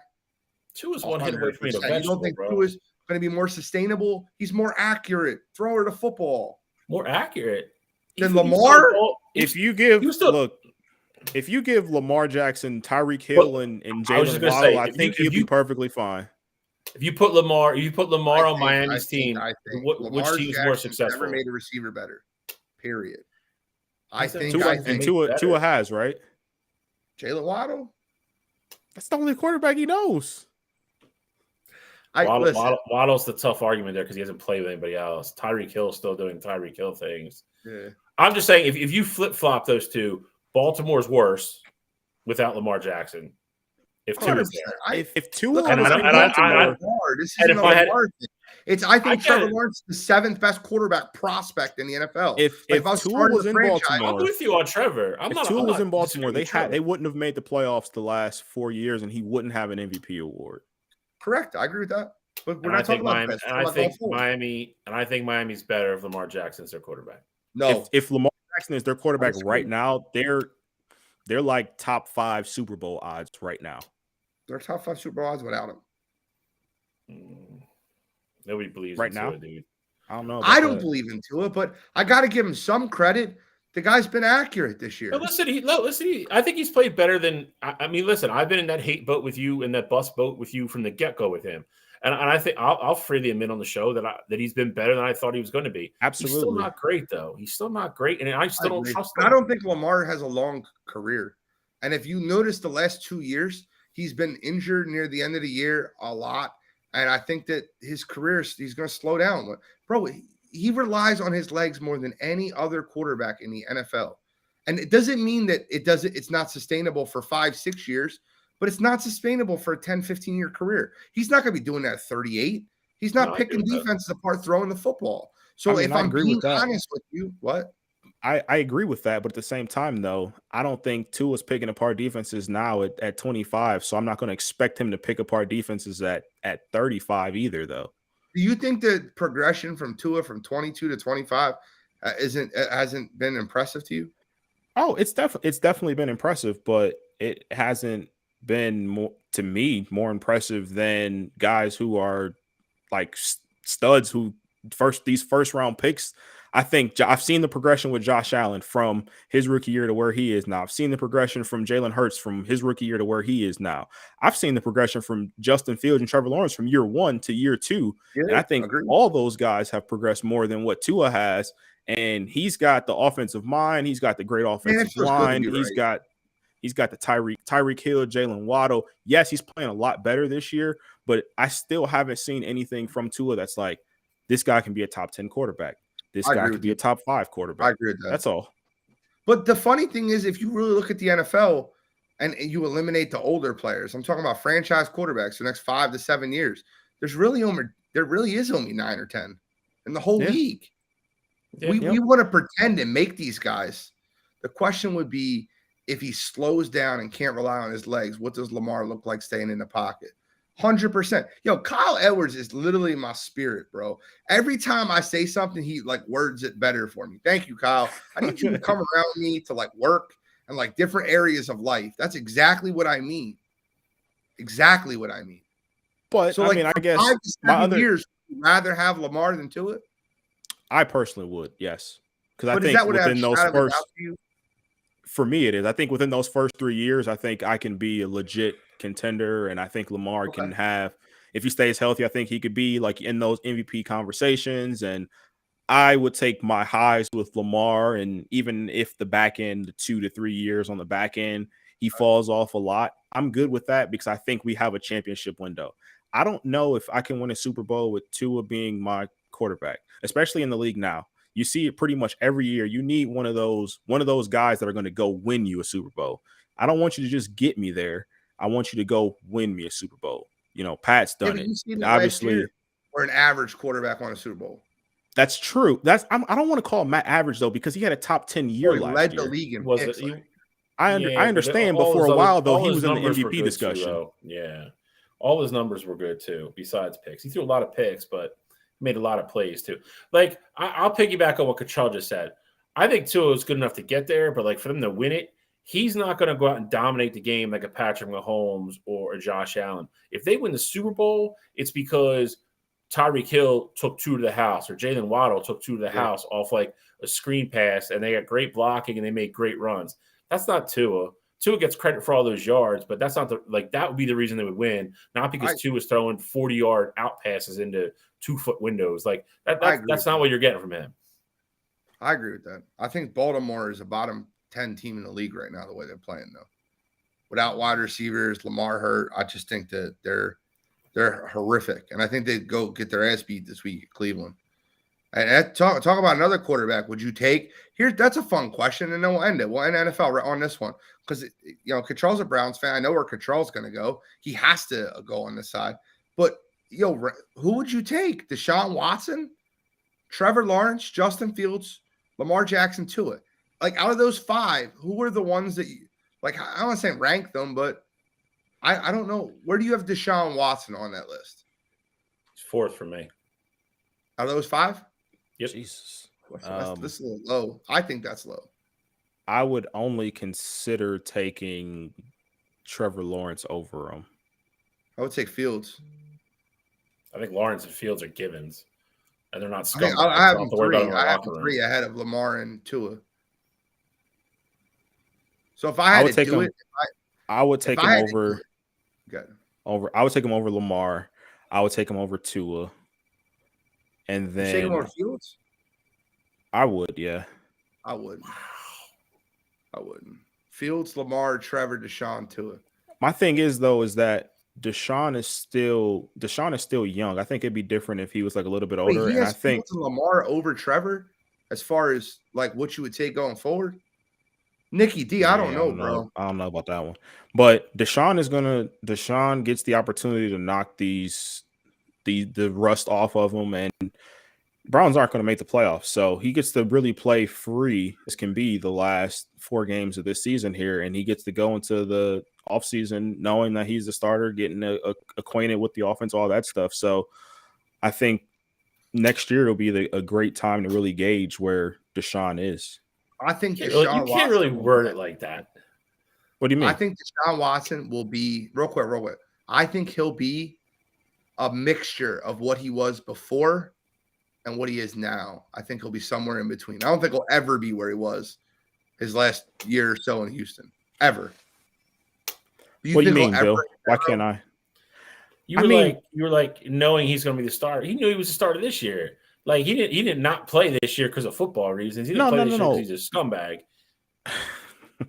I'm just saying that's what you worded it. You were like, he's going to come in next year knowing he's a starter. Well, he knows he's the starter now. That's true, but I'm saying like he had to split reps pretty much all, training camp because Jacoby was going to be the guy. Like you go in next year, you don't have to split those reps. That's more so what I was getting at, not job security. It's to grow with his group. That's just, that's assuming Deshaun stays out of the massage parlors and stuff. Long, lonely winters in Cleveland, bro. I really hope, and we're gonna have this girl on the show soon. But I don't think he gets back there though. To answer your question, watching our pick'em segment, we're about to throw up the pick'em segment. And I hope that Betting and Heels isn't watching our pick'em segment because she's kicking our ass this whole year. But I hope he does too. In all honesty, Control, because he is an exciting player to watch. I don't think he gets back to his Houston days per se, but I also think that this team they won't ask him to do that because he has Nick Chubb back there. I think Stefanski, as long as he's there, he will have it where, they won't try to ask him to be the superstar, Superman, go do this, go do that. I think they'll try to rely on Chubb because that's really more of what the identity is and what Stefanski they better get back to it. They better get back to turning around and giving that man the ball 25 times a game. I know. They're another one. They're getting too cute too. I don't know what they're doing. Don't get me started. Look at Chubb got 14 carries. We don't need to look at this too long. This is a very bad list. Below 500. Rebound. I'm only one game behind Cottrell. Oh, right. All right, guys. We got an NFL pick'em this week. Shally, Cottrell, me. Let's go. Let's improve on this. This starts the comeback. I got winners this week, so winners. That's all I know. All right. Let's start off Uncle Shally Super Sunday Fade Pick Corner. First game I'm going to start with. This is probably going to be a little dicey because of what happened today. So, this could change. This game might get pushed, might even get moved. But I'm taking New Orleans -4 at home. They're getting Rashawn Lattimore back. New Orleans has shown flashes of life for, minute, 5 minutes, maybe a quarter at a time. Atlanta's going to go in there. They're going to start Desmond Ridder this week. They've officially benched Marcus Mariota. So New Orleans always plays well at home. It's one thing they do. I'm going to stick with New Orleans -4 at home. I think they score enough against that Atlanta defense. And like I said, they get Marshawn Lattimore back. The defense is close to 100%. Maybe they'll actually play up to their billing. So that's what I'm relying on here. So my first pick, New Orleans -4. The second pick, riding with the Eagles, -8.5 at Chicago. That Chicago defense, I think, is just going to get chopped up. I think the Eagles are going to deploy a game plan very similar to last week. I think you're going to get a lot of Miles Sanders at the beginning to soften up the defense. And I think Jalen Hurts is going to go to work with Devonta Smith and A.J. Brown. Outside chance Dallas Goedert comes back this week, but I don't think they do. I think they hold him out. But I like Philadelphia big away. I think Justin Fields shines again for Chicago. I just don't think he shines enough because he's by himself. So I will take Philadelphia -8.5 at Chicago. My last game, I'm going to take the LA Chargers -2.5 at home against Tennessee. We talked about Tennessee earlier. They're one of the couple teams in the NFL, and right now they're in a free fall. Chargers are getting healthy. Again, the Mike Williams, Keenan Allen combo being back on the field. Offense is starting to look like it did, end of last year. They're slowly getting there. Might hit their stride at the right time at the end of the year. Maybe Justin Herbert goes into the playoffs and steals a game from somebody. But I like the Chargers at home against Tennessee. Tennessee doesn't really have an identity right now. It's hand the ball to Derrick Henry, and if that doesn't work, they're lost even more so than they usually are. Ryan Tannehill's looked terrible all year for the most part. And the defense has been on the field too much this year. They're starting to get tired. They're breaking down. I like the Chargers at home -2.5. That's the picks. Cottrell, give me your 3. All right, so I will start off with a game that I actually fully agree with Bill on, and that's the Chargers -2.5 or 3 against the Titans. I think I agree with everything that Bill said there, and I think that Chargers team, they're going to really feed off of getting that big win over the Dolphins last week. So I think this will be a week where you see, Justin Herbert and Keenan Allen and Mike Williams and those guys. They continue to build off that chemistry that they had last week, and I think they get a big win against Tennessee. My next pick, I like the Vikings -4.5 versus the Colts. Obviously, the Colts have been playing horrible as of late. They're basically free falling now. They've hired Jeff Saturday. It looked good at first because they got that win, and then it's been all downhill from there. And I think with the way that the Vikings have been playing, the way that the offense has been playing specifically, I think Jay Jettis is due for, another 150-plus game. He just came off the quietest 200-yard game, it feels like, in NFL history last week. And so I think, Jay Jettis, he rebounds off of that, and the Vikings win big in that one. I think that's a 2-possession game. Then the last game, the backup quarterback bowl, the Cardinals at the Broncos. Give me the under 36.5. I just don't see how it gets there. The Broncos have struggled to score all year, and I know they scored some touchdowns last week against the Chiefs. I don't see that being sustainable for them. Nathaniel Hackett hasn't figured out what to do with that offense. And then the Cardinals, they lost their quarterback Kyler Murray to a torn ACL. I don't think that offense is going to be able to move the ball, so I think the under 36.5 is going to be a lock there. Those are my picks for the week. All righty, gentlemen. I have 3, and I have a lean. I'll give you a lean as a little bonus. Doesn't count, obviously. I can't cheat. I wish I could. I'll cheat all day. By the way, I would take Desmond Ridder over Brock Purdy, and I think they both stink, if I'm being honest. 2 favorites, 1 dog. First one, I agree 100% with Gittrell. Give me the Vikings to bounce back over Indy. I'm fading Jeff Saturday. I'm fading them all rest of the year. The Vikings are a good football team. The Colts are not a good football team. I think the Vikings win this game. I think they win it big. I don't think that the Colts defense has anything to slow down that Vikings offense, and I don't think that Matt Ryan's going to be able to move the ball versus the Vikings defense. I think this game gets out of hand. I think it gets out of hand quick. Give me the Vikings. -4, 4.5, whatever you get it at. Doesn't matter. Flex them up to 6.5. Doesn't matter. Next one on the docket. I think this is one of those 100%ers to me. Give me the Cowboys -4 over the Jacksonville Jaguars in Jacksonville. I would love to tell you that Trevor Lawrence puts the Jaguars on his back and beats the Cowboys defense, but that pass rush is something fierce with Micah Parsons and DeMarcus Lawrence. They'll be feasting to get back on the football field. They'll have a good week of practice after an awful showing versus the Texans. I think they go and beat up the Jacksonville Jaguars in Jacksonville. Upset special coming.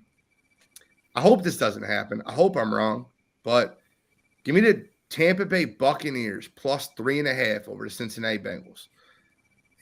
Hopefully the Bengals win this game by 3.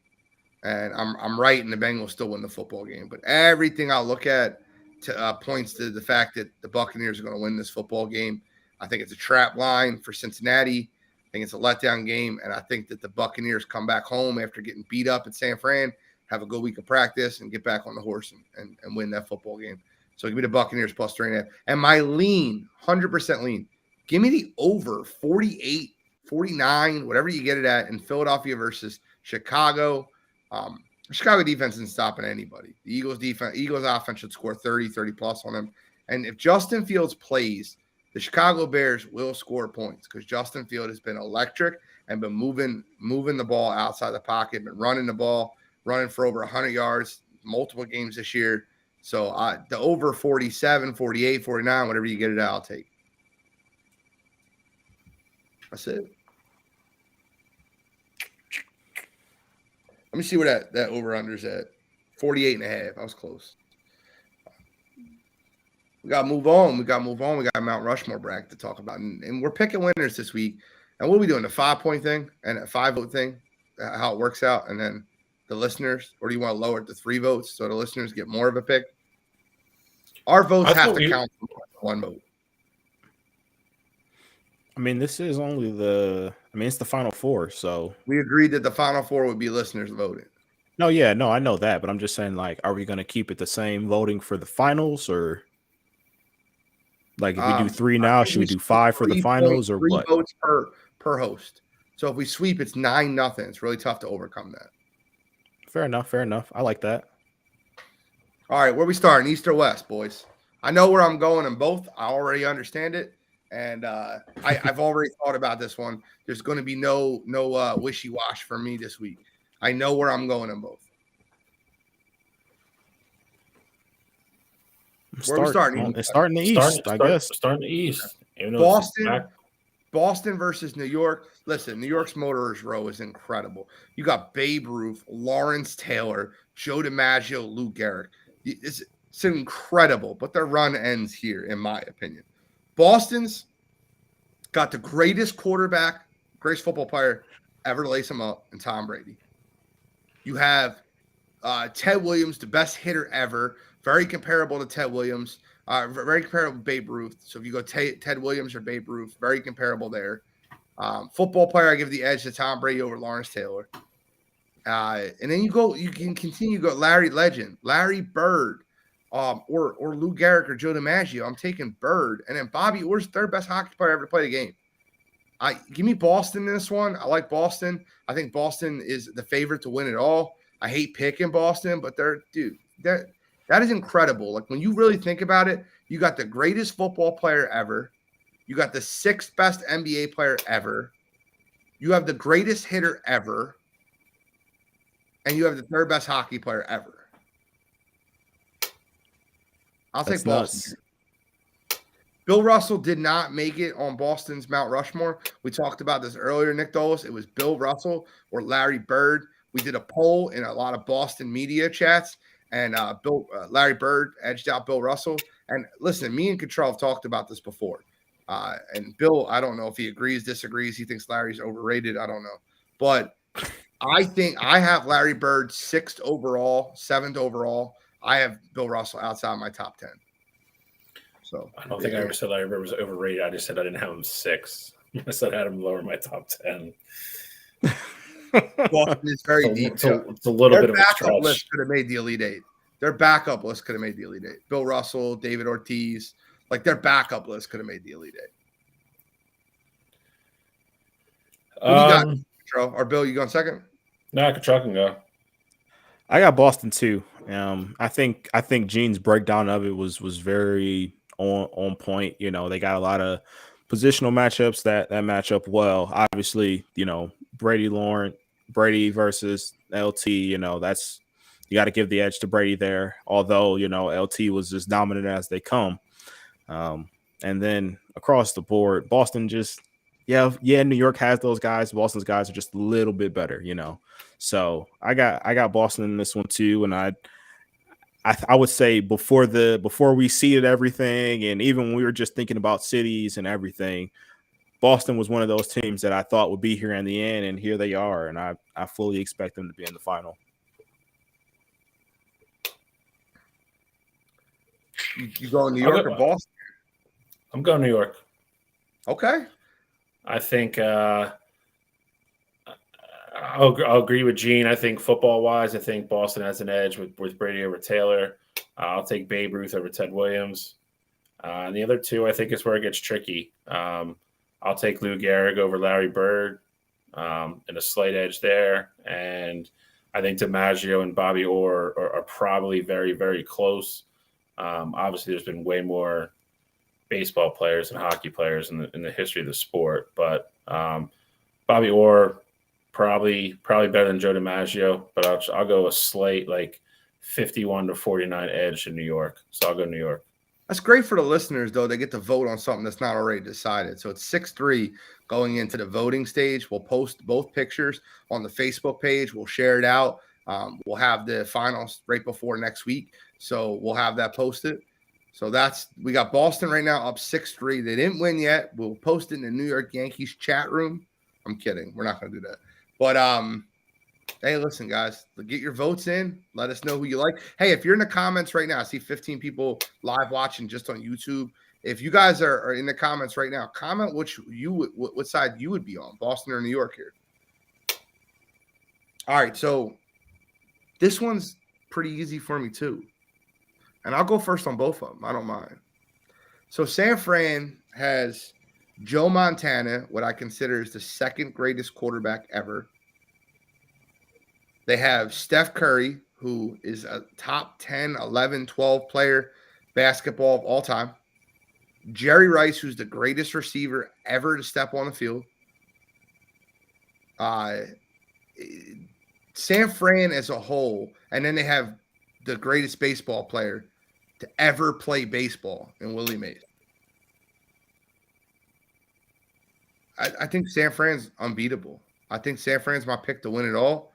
I listen, all the great things we want to talk about LA1. Kareem's probably the third best NBA player of all time. Kobe's fourth on my list. He might be fifth, sixth, or seventh on somebody else's. That's fine. So you have Kareem, you have Kobe, you have Magic, who's probably fifth. So you have 3, 4, 5 NBA of all time, and Sandy Koufax, who's the best left-handed pitcher ever. It's a solid LA1, but I just think San Fran's better. Like basketball, yeah, you have the edge to LA1. But other than that, man, Montana's 2, Rice is 1 in his position, and Willie Mays is the best baseball player ever. I think the one thing though that is kind of I don't want to say misleading because that's not the right word. You say Montana is 2, like yes, I think he is 2 when it comes to quarterbacks, but I'm not going to say Joe Montana is the second greatest football player ever. Like I don't know if I can say that with like conviction. Quarterback, okay. I agree. Quarterback is the most important position in the game, but I can't say it with as much conviction as you do, I guess, is what I'll say. So I think fair. I when I look at it a little bit differently from there.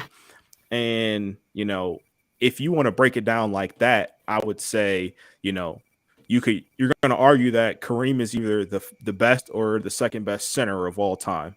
If you just want to go positional groups instead of going, you know, full range like that. And if you go that way, you match up Kareem and Joe, you know, I would say they're not necessarily even, but that would be the closest matchup there for me. Magic and Steph, they play the same. Exactly. Magic and Steph, they play the same position. And right now, I would have Magic the edge over Steph. Okay. Kobe and Jerry Rice. Jerry Rice is the best receiver of all time. Kobe Bryant is the second best shooting guard of all time. You got to give the edge to Jerry there. So then for me, it would come down to Willie Mays or Sandy Koufax. And it's not close. Exactly. I'm not going to say it's not close, but the Willie Mays and Sandy Koufax are not close. It's not close. Yes. I'm not going to say Sorry, we said it for you. Position wise, you know, Sandy, like you Sandy said, Koufax is never ever going to come up in the conversation for best baseball player ever. Willie Mays is in every single conversation. Position groups though. Are you voting LA1? Groups though.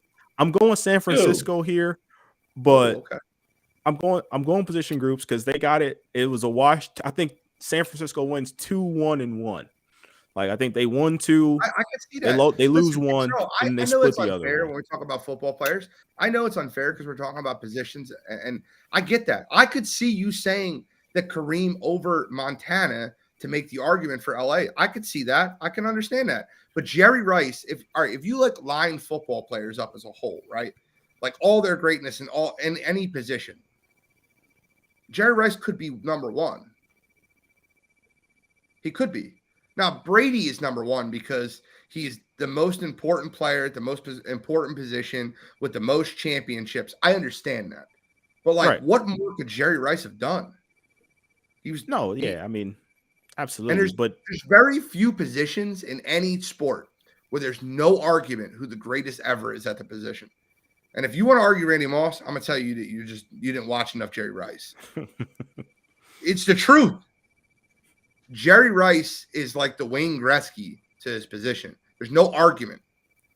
He's the best wide receiver ever. Wayne Gretzky's the best hockey player ever. Willie Mays is the best baseball player ever. There's an argument to Willie Mays' part, but I got San Fran this one. You picking San Fran too? Is it going to be 9-0? We going 9-0 here? I mean, I pretty much said as much last week. I'm picking San Fran. LA1 shouldn't even be here. Would you pick San Fran over LA2? I would pick San Fran over LA too, but it's a way better argument. Okay. San Fran's anchored by, we could say what we want about certain people. Willie Mays is probably the best person in this whole bracket. Maybe if you want to take everybody out and rank them, you know, all 64 players, Willie Mays is number 1. Best baseball player. Boston versus San Fran. My Lord, that's an argument.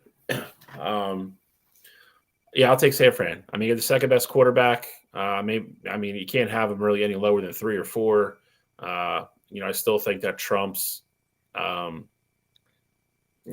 definitely trumps Kareem. Kobe somewhere in the 6 to 10 range on most lists.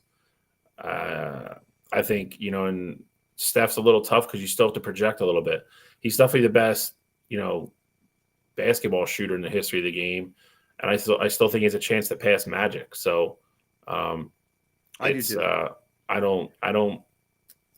honestly don't think this is that close. But don't. Okay, and I'm not. I hear you. So 9-0 San Fran. I had to make the argument for LA1. I figured it was going to be a sweep. You should have after you picked them last week. Somebody better stand up for them. LA1 deserved to be here, though. They deserved to be here. You can't call LA1 a bunch of bums, bro. He was the 3rd, 4th, 5th NBA basketball players of all time. That's not consensus at all. All right. So your argument. My argument was simple. You have Magic. What's the lowest you have Kobe? What's the lowest you have Kareem? The lowest. Kareem and Magic are both top 5. I think most people don't have Kobe in the top 5. I have Kobe 6, 7. He's 1, 2, 3, he's 6 or 7. Okay, so what you're saying is you just value baseball players more than you value basketball players. That's not what I'm saying. Follow me for 1 minute. 1 minute. I promise. Go ahead. You have the 3, 6, and 7 or 3, 5, and 7 baseball players of all time. And you just picked New York 1. That's what that is, right? Willie Mays is 1. What do you have? Babe Ruth 2? 3? Babe Ruth's top 3 or 4. Okay. There's no way around it. And Garrick's what, 5? Garrick's top 10. 8? Garrick's better than DiMaggio. I agree. It's Garrick 5, DiMaggio 8. That's what I just said. But my point being is you voted for New York 1. It's the same thing. I'm not going to lie. It is pretty similar. No, my whole gripe with LA1 over LA2 is, you've all these top 10 guys. This whole thing was about greatness. There is nobody that is the best at their sport on LA1, and you debatably have 2 people on LA2. That, to me, would have trumped it from the get-go. Serena Williams is, without a doubt, the best female tennis player ever. Yeah. It's getting harder and harder to make an argument about Nicklaus and Woods. Those 2 alone trump. They're greater at their sports than anybody on LA1. That was my whole gripe with it. I get it. Listen, that alone wins it for me. I understand your gripe, but upsets happen. And I don't think either one of the LA teams, could have trumped San Fran. So the final we're going to look at is going to have San Fran in it, whether we had LA1 or LA2 win it. So as it sits right now, I'm kind of curious after you said that, Bill. I know we're still going to the vote. It's not over, but in the hypothetical sense. No, we'll do that next week, though. We'll debate Boston versus San Fran next week. No. Not that. I'm talking about my bronze medal game. Okay. LA won and New York won because I think those 2 match up so well, especially based off what you just said. That's fair. So we can talk about that next week if you want to do it that way. Okay. That's fine. See, the difference to me is Koufax versus Lawrence Taylor. Lawrence Taylor, I'd take a million times out of a million over Koufax. So that's why I would take New York 1 over LA 1, because I think the basketball versus the baseball is a wash. I think you look at that and you're like, it's a wash. We'll do gold medal and bronze medal next week. That'll be fun. I'm down. Let's do it. We'll talk about it next week. Great debate, man. I love this Mount Rushmore bracket. It was super fun. Look at me. Segue Sim at it again, because we got to talk about gold medal and bronze medals. Bro, you didn't put France in? They hadn't made it yet. Now they're here. France won 2-0 for everybody watching. They're in. Morocco's in the 3rd place game. They'll face Croatia. He was too busy worried about his timing for Segway Simpson. He fucking France versus Argentina. Don't cry for me, Argentina. Lionel Messi versus Mbappe and France. I had neither one of these teams in my final. I am a loser that does not know about grass ping pong, and that's okay. I love the fact that you have two superstars in the finals. I think it would have been terrible if Croatia or Morocco made the finals because I don't know any players on their team. I mean, listen, you need star power, but I mean, that being said, Cottrell had France, so I'll defer to Cottrell and let him go first here. I don't know why my mic's all muted here. I mean, I think it's important to see about how we got here.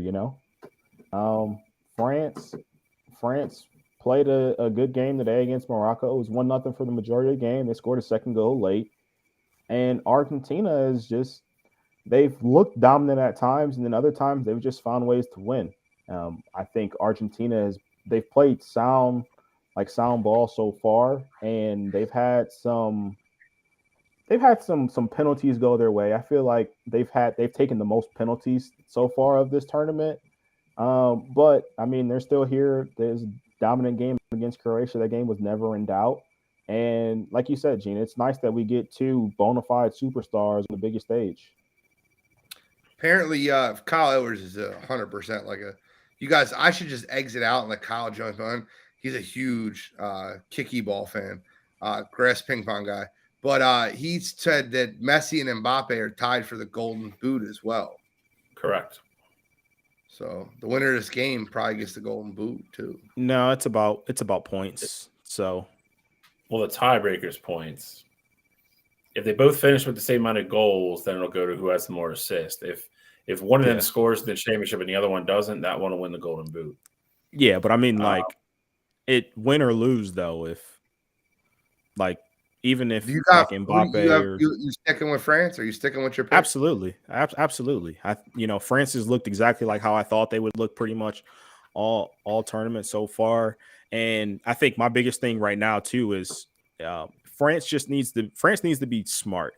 Like I said, Argentina has been the beneficiary of a lot of penalty kicks, and when you have Lionel Messi one-on-one with the goalkeeper with a penalty shot, that's going in the back of the net 95% of the time. So I think if France plays a smart game and they stay in their spots defensively and they don't try to get too aggressive, and they don't let Argentina get those PKs, I think France should win this game. I do think it's going to be one where we see some goals get scored. I'll go 3-2 France in the final on Sunday. Bill? I'm going to give you a bit more of a breakdown. So Kyle brought up a good point. Winners of the World Cup, it's only happened twice. Italy was the first team. It hasn't happened since 1958, 1962 when Brazil did it. So that's what France is trying to, put that extra line in the old history books for themselves this year. I think it's important to note how well France has played to get here, considering they're missing debatably two of their top 5 players that got hurt pre-tournament, in Paul Pogba and Karim Benzema. Both starters, both world-class players, and they're still playing. So I think that's commendable. I break it down this way. Like I said, we're looking at, can France repeat versus can Messi finally win a cup and, get on a donkey and ride off into the sunset. Breaking it down positionally, goalkeeping wise, Hugo Lloris versus Emiliano Martinez. I'll take Hugo Lloris there all day. He had 2 or 3 huge saves today against Morocco. He's on fire right now. Defenders can be anchored. France can be anchored by Kanate and Varane versus most likely Otamendi and Romero in the middle for Argentina. Those are the guys that are going to be dealing with Mbappe and Messi, respectively. I'll go slight edge to France there. If you saw them play defense today, if U.S. would have did what they did today against the Netherlands, the U.S. probably might still have a chance of playing. They are very disciplined in their box. They stay in their lanes. They always have 2 or 3 guys in the middle of the box looking for the cutback pass off the touchline. That's what killed the U.S. They are very, very structured and disciplined in their own 18.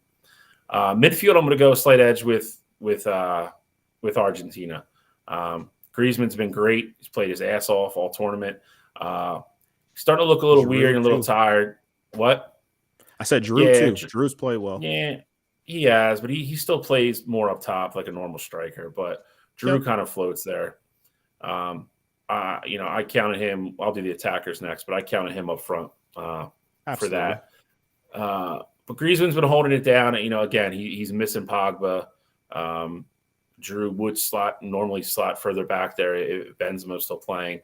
But with DePaul and Fernandez, I'll definitely give the advantage to Argentina there. And then then we get to the moneymakers, the upfront guys. Got Mbappe, Dembele, Giroud versus Messi and Alvarez. Alvarez played like a tank against Croatia. The kid couldn't be stopped. If you get that type of performance again, this is a very interesting game. I'm still giving a slight edge to Mbappe because I think he's the best player on the planet right now. Didn't do too much today. Had a couple really impressive runs, but didn't really factor in too much. I know he contributed on the second goal, but that was off a deflection. That's not what he was really trying to do. So slight edge to France there. I also agree with Cottrell. I'm going France 3-2 in the final.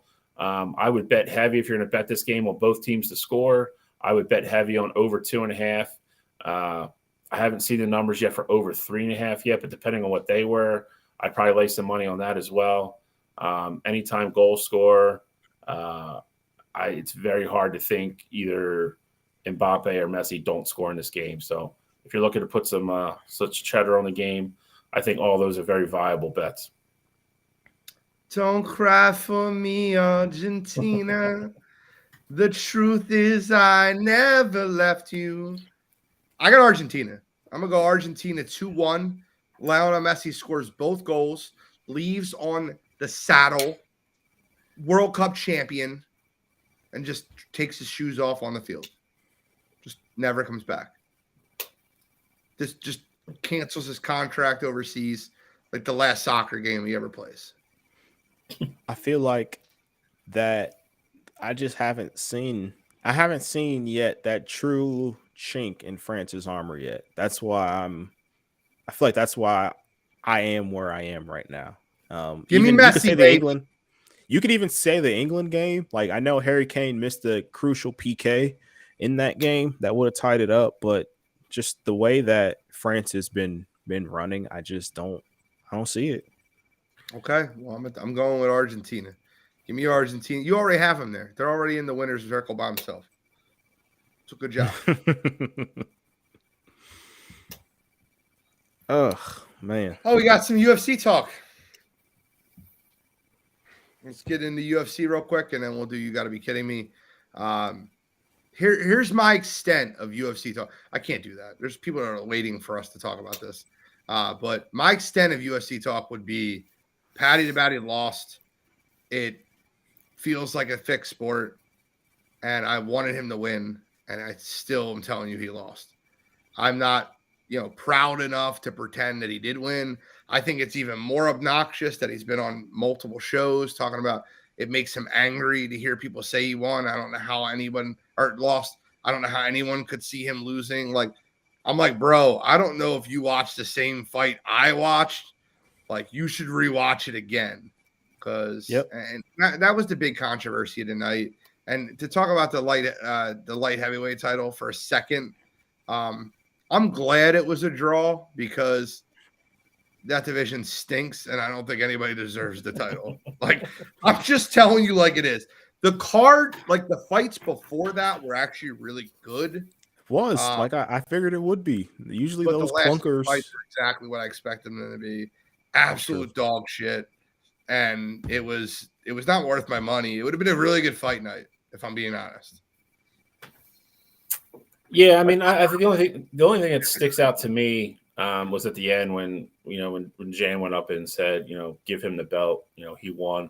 I thought that was classy. Other than that, I mean, it was that fight was literally a tale of two halves of a fight. I think Jan definitely won the first half of it, and then that 10-8 round in the fifth. I mean, that's what made it a draw. If he doesn't get that, I think they're giving the fight to Jan and giving him the belt back. I don't know if that's deservedly so or not, but you're talking about that's Peter where we're Yan, headed.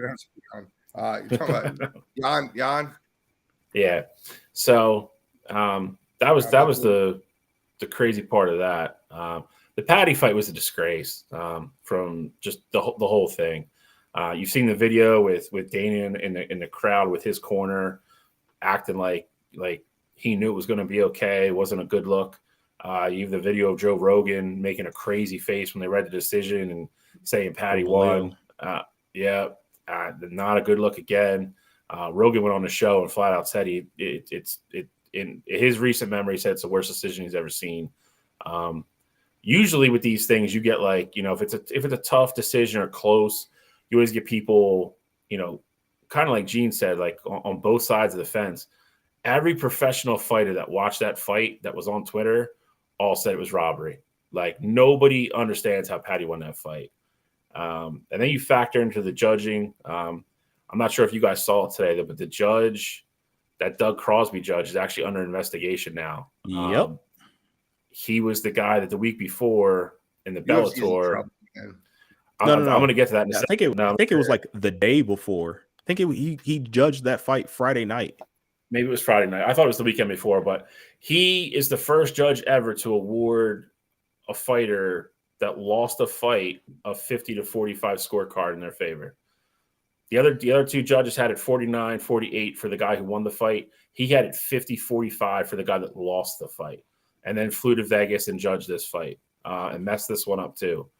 So he's under investigation now. All three of them messed it up though, bro. I agree, but to Gene's other point, I think with this now going on, we didn't get a chance to talk about it before, but with the James Krause thing that happened 2 weeks before that, being let go because they got pretty much caught fixing fights. I think this is going to blow up. I think this is going to be a thing, and I think you're going to start seeing dominoes start to fall. I think people are getting paid. Boxing has gone through this a couple times, unfortunately, and I think UFC is about to go through it for the first time. It's just becoming too prevalent. I mean, we talked about the Peter Yan thing earlier. There's been so many of them this year that just don't make any sense, and this was the worst one of them. Sean O'Malley talking about this fight drove me up a friggin' wall. Sean O'Malley talking about how Paddy the Baddy should stop complaining he lost the fight is like the most rich thing I've ever seen in my life. Like it's like, but I have a couple stats I wanted to bring up because I knew we were going to talk about it a little bit more. I feel like the O'Malley one was a little bit different. Yeah, I think Jan won it. And I said he won it, but it wasn't as bad. O'Malley got it off of a split decision too. Right. Like this being unanimous across the board, and they're not even sure. All the judges didn't even agree on the same rounds that Patty won. I know. And I see that. That's the craziest part about it to me. Like, how can Patty the third round? I don't even know how that's possible. Like that should automatically Patty didn't even give Patty the third round. That should automatically get you fired from judging this kind of thing. Yeah, he said he won the first two. He knew he was winning the fight, so he just didn't want to get in trouble. Yeah, so I don't know how you give him like that third round. And when you're in I think Joe Rogan said it best, when you're in a 15-minute fight, how can someone else have 7 minutes of control time and lose in a decision? That's what I was about to say. That does not make any possible sense. In order for that to happen, they have to goddamn fight. You would have to hear the significant strikes or the total strikes be lopsided on the other end. Correct. Right? I'm going to read you something real quick. I had it ready for this part. 100-97 total strikes for Gordon. So he outstruck him. 3 takedowns to 0. Gordon. So he took him down more. 6 minutes and 28 seconds control time to 35 seconds control time. Gordon. I don't know what part of that. I don't understand. I'm blown. My mind's blown. I mean, I think for me, at least, that just goes to show as much as they want to strap a rocket to, and Jared Gordon's not, a top level guy. Like, he's not a ranked guy, but as much as the UFC wants to strap a rocket to Patty's back, in that lightweight division, he is getting mauled by everybody in the top 15 and some guys outside of it. Like, you put him He's a in great there with personality. He's a good show. absolutely, yeah. You put him in there though with even the Michael Chandlers of the world who are down at 6'7", like Michael smoked. Chandler? RDA, anybody, hell, Terrence McKinney, like he can't touch any of these guys in the top 15. Dana looks at him, and Dana wants him to be Connor 2.0 so badly. The difference is he's nowhere near in the stratosphere of a fighter that Connor was at that point. Especially early Connor when he was healthy, when he was hungry, and wanted to take over the world and prove himself. He's just not that good of a fighter. He's just not. I mean, and it's nothing against him. Like Gene said, I think he's a great personality. I think he's great for the sport. That dude is never going to be a top 5 fighter. Ever. No. And to move on to the main event fight, I was confused at this one because I had Ankalaev winning the fight. I don't understand the scoring, though, and I need someone to help me. 48-47 for Blachowicz. How's that possible? They didn't award. I don't believe they awarded that last. They didn't go 10-8 last round. It was like what I'm saying is they had him winning 3-2 and didn't get a 10-8 round. Like, that should be investigated. Like, I'm not like I'm not. They're saying Blachowicz won. Yeah, they're saying Blachowicz won 1-3, and then he won 4-5, but just gave him a 10-9 in the fifth. I get it, but my point being is, I'm all right with 47-47. I'm not all right with you leaning his way in the third round and then not giving the 10-8 either. Yeah. The issue with that is there is no there, and that's the problem really with UFC the past few years. There's no way to really know when a 10-8 round is being awarded. Like, is oftentimes that I think 10-8 rounds should happen. Like I said even in the Aljo fight in Peter Yan, I thought there should have been a 10-8 round there, and you just make it a draw, make them fight again for the belt.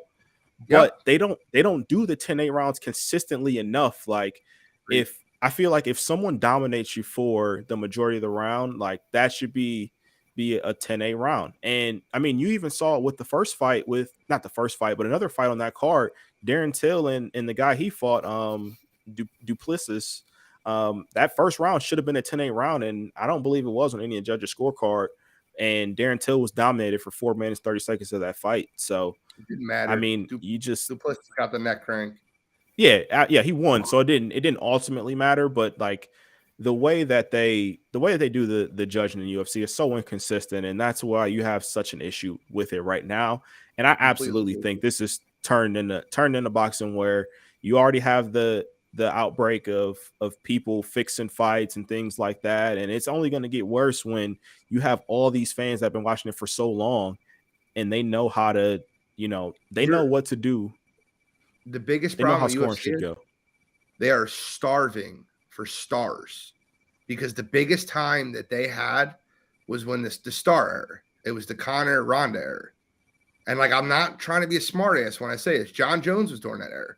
But you had John Jones, Ronda Rousey, Conor McGregor in all different divisions that were stars. Mm-hmm. So when they see someone like Patty or Sugar Shane Anderson to a degree. Correct. But Sugar Sean O'Malley, when you see people like that, like they're trying to force them to be stars, when in reality the people respected the sport so much more if you just called it like it was. Well, yeah, people are still going to watch. Yeah, it's that, and it's a combination of they're looking for the casual fan, having guy that just orders Conor pay-per-views. In regards to, like you were saying, stars too. I mean, look what else has happened in 2022. You'd say whatever you want, about Masvidal, but the dude has a huge following and is super popular. Correct. He has the thing with Colby, hasn't fought since. They can't throw him on pay-per-view anywhere. And then you have your two longest reigning champs both lose in 2 months apart in Usman and Izzy. It's been a bad year marketing wise for UFC. You couldn't have said that year. better. Yeah, let's move on to You Gotta Be Kidding Me, gentlemen. All right, so I have a great one this week. I hope you guys have some good ones because I sent you guys mine last night. I wish that I could share the video. Like it's probably copyright issues, but it's hilarious. But yeah, Control, start us off. So I got mine late yesterday, I would say, and it's from the Bucks and Warriors game. Draymond Green was getting into it with a fan, and I'll preface this: it's not a great one this week. Not a funny one. You know, normally I get you going. I'm very random with it, but last night the Warriors were getting handled by the Bucks.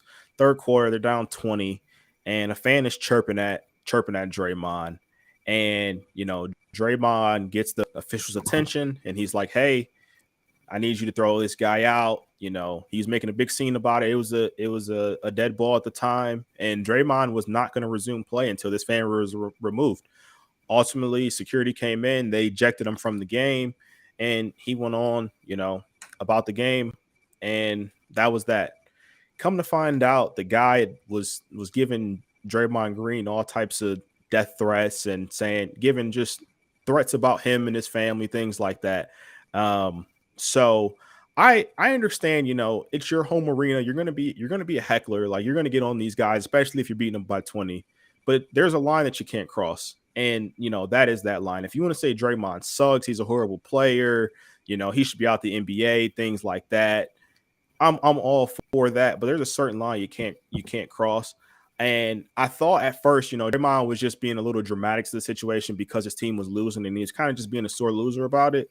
But if that were the case, and what he says is true about the situations, fans just have to know which lines that they can and can't cross, and that's the line you can't cross. So for that this week, for me, Draymond and the Milwaukee fan from last night.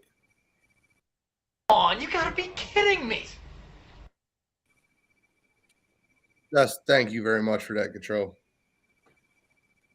Bill? All right. I'm going with kind of a funny one. I'm going to go with New Orleans Saints, Cameron Jordan this week. If you're not familiar, you got fined $50,000 the other day for faking an injury by the NFL. And the NFL came down hard on the coaching staff. I believe Dennis Allen got fined like $350K. A couple of the other coaches got fined as well. Some of the coordinators. In the New Orleans Tampa Bay game, 4th and 17 late in the game. New Orleans, I think, thought that Tampa Bay was going to go for it. They kept their offense on the field for a long time. New Orleans didn't want to burn a timeout, and you could see when you see Cameron Jordan, the clip of Cameron Jordan, you could see him look at his coaches 2 or 3 times, and then all of a sudden he just drops to the ground and starts holding his foot. His excuse was that he had a hurt ankle, and then they went and got an MRI, and the MRI revealed that the injury in his foot was actually in his foot, not in his ankle. The biggest problem became, and the NFL did some more digging on this, and they got the film from the NFL films, and they synced it up. And you could literally see certain coaches on the sideline, pointing to the ground, telling them to go down to get the injury timeout. Listen, there's one thing we can't have. I mean, listen, we all know soccer is famous for it. Unfortunately, the NBA is starting to catch on a little bit as well, and you have superstars that do it over there as well. Listen, the thing with the football thing is getting out of control. If you can't make it off the field because you're too gassed or your team's got to call timeout, that's part of the game. You got to be in better shape. NFL teams run hurry up offense. It's been used for 30, 40 years now. It's just one thing I don't want to see in football. It's stupid. It's getting obvious now. People know you're doing it. He got caught and they made an example out of him. And the fact that he's walking around now saying that the NFL slandered his name and everything else, when there's literally video proof of it being done, that to me is too much. So this week, Cameron Jordan, you got caught red-handed, buddy. Pay that fine. Just take it on the chin and move on. On, you gotta be kidding me. I love the fact that you have cheese, like it's name in the movie. Cheese. So Mine is a funny one too. Things are tough in Pittsburgh, man. I know the Pirates are not a good but things are really tough in Pittsburgh. So, we've had some serious free agent signings this offseason. Trey Turner, Aaron Judge, just recently Carlos Correa. Good for him getting a huge deal. Jacob deGrom changed homes. So did Justin Verlander. But the Pittsburgh Pirates made a marquee signing recently. And they had a hype video for their signing. Now, I haven't seen a hype video for Trey Turner, but I'm sure there's one out there. I haven't seen that many for Aaron Judge, but I'm sure there's one out there. I don't know how you're creating a hype video for Vince Velasquez. And, I looked it up. Maybe he had a great year last year. I was just like, maybe I'm missing something. He had a great year. No, he didn't. 5.56 ERA and 3-3 as a pitcher. Career 4.93 ERA with a 34-47 record. And the Pittsburgh Pirates did a hype video for signing Vince Velasquez. I'm sorry, but this is the low of the low. I can't understand how, in what world we've it's embarrassing. So for this week, this is the definition of you got to be kidding me. Come on, you gotta be kidding me. Did you watch that video I sent out? I did. I did. I was so, and I watched it and they had music behind it, him putting the jersey on. I'm like, they did a hype video for Vince Velasquez. You're like, did they just trade for Justin Verlander? Is that what's going on here? That's what I felt like.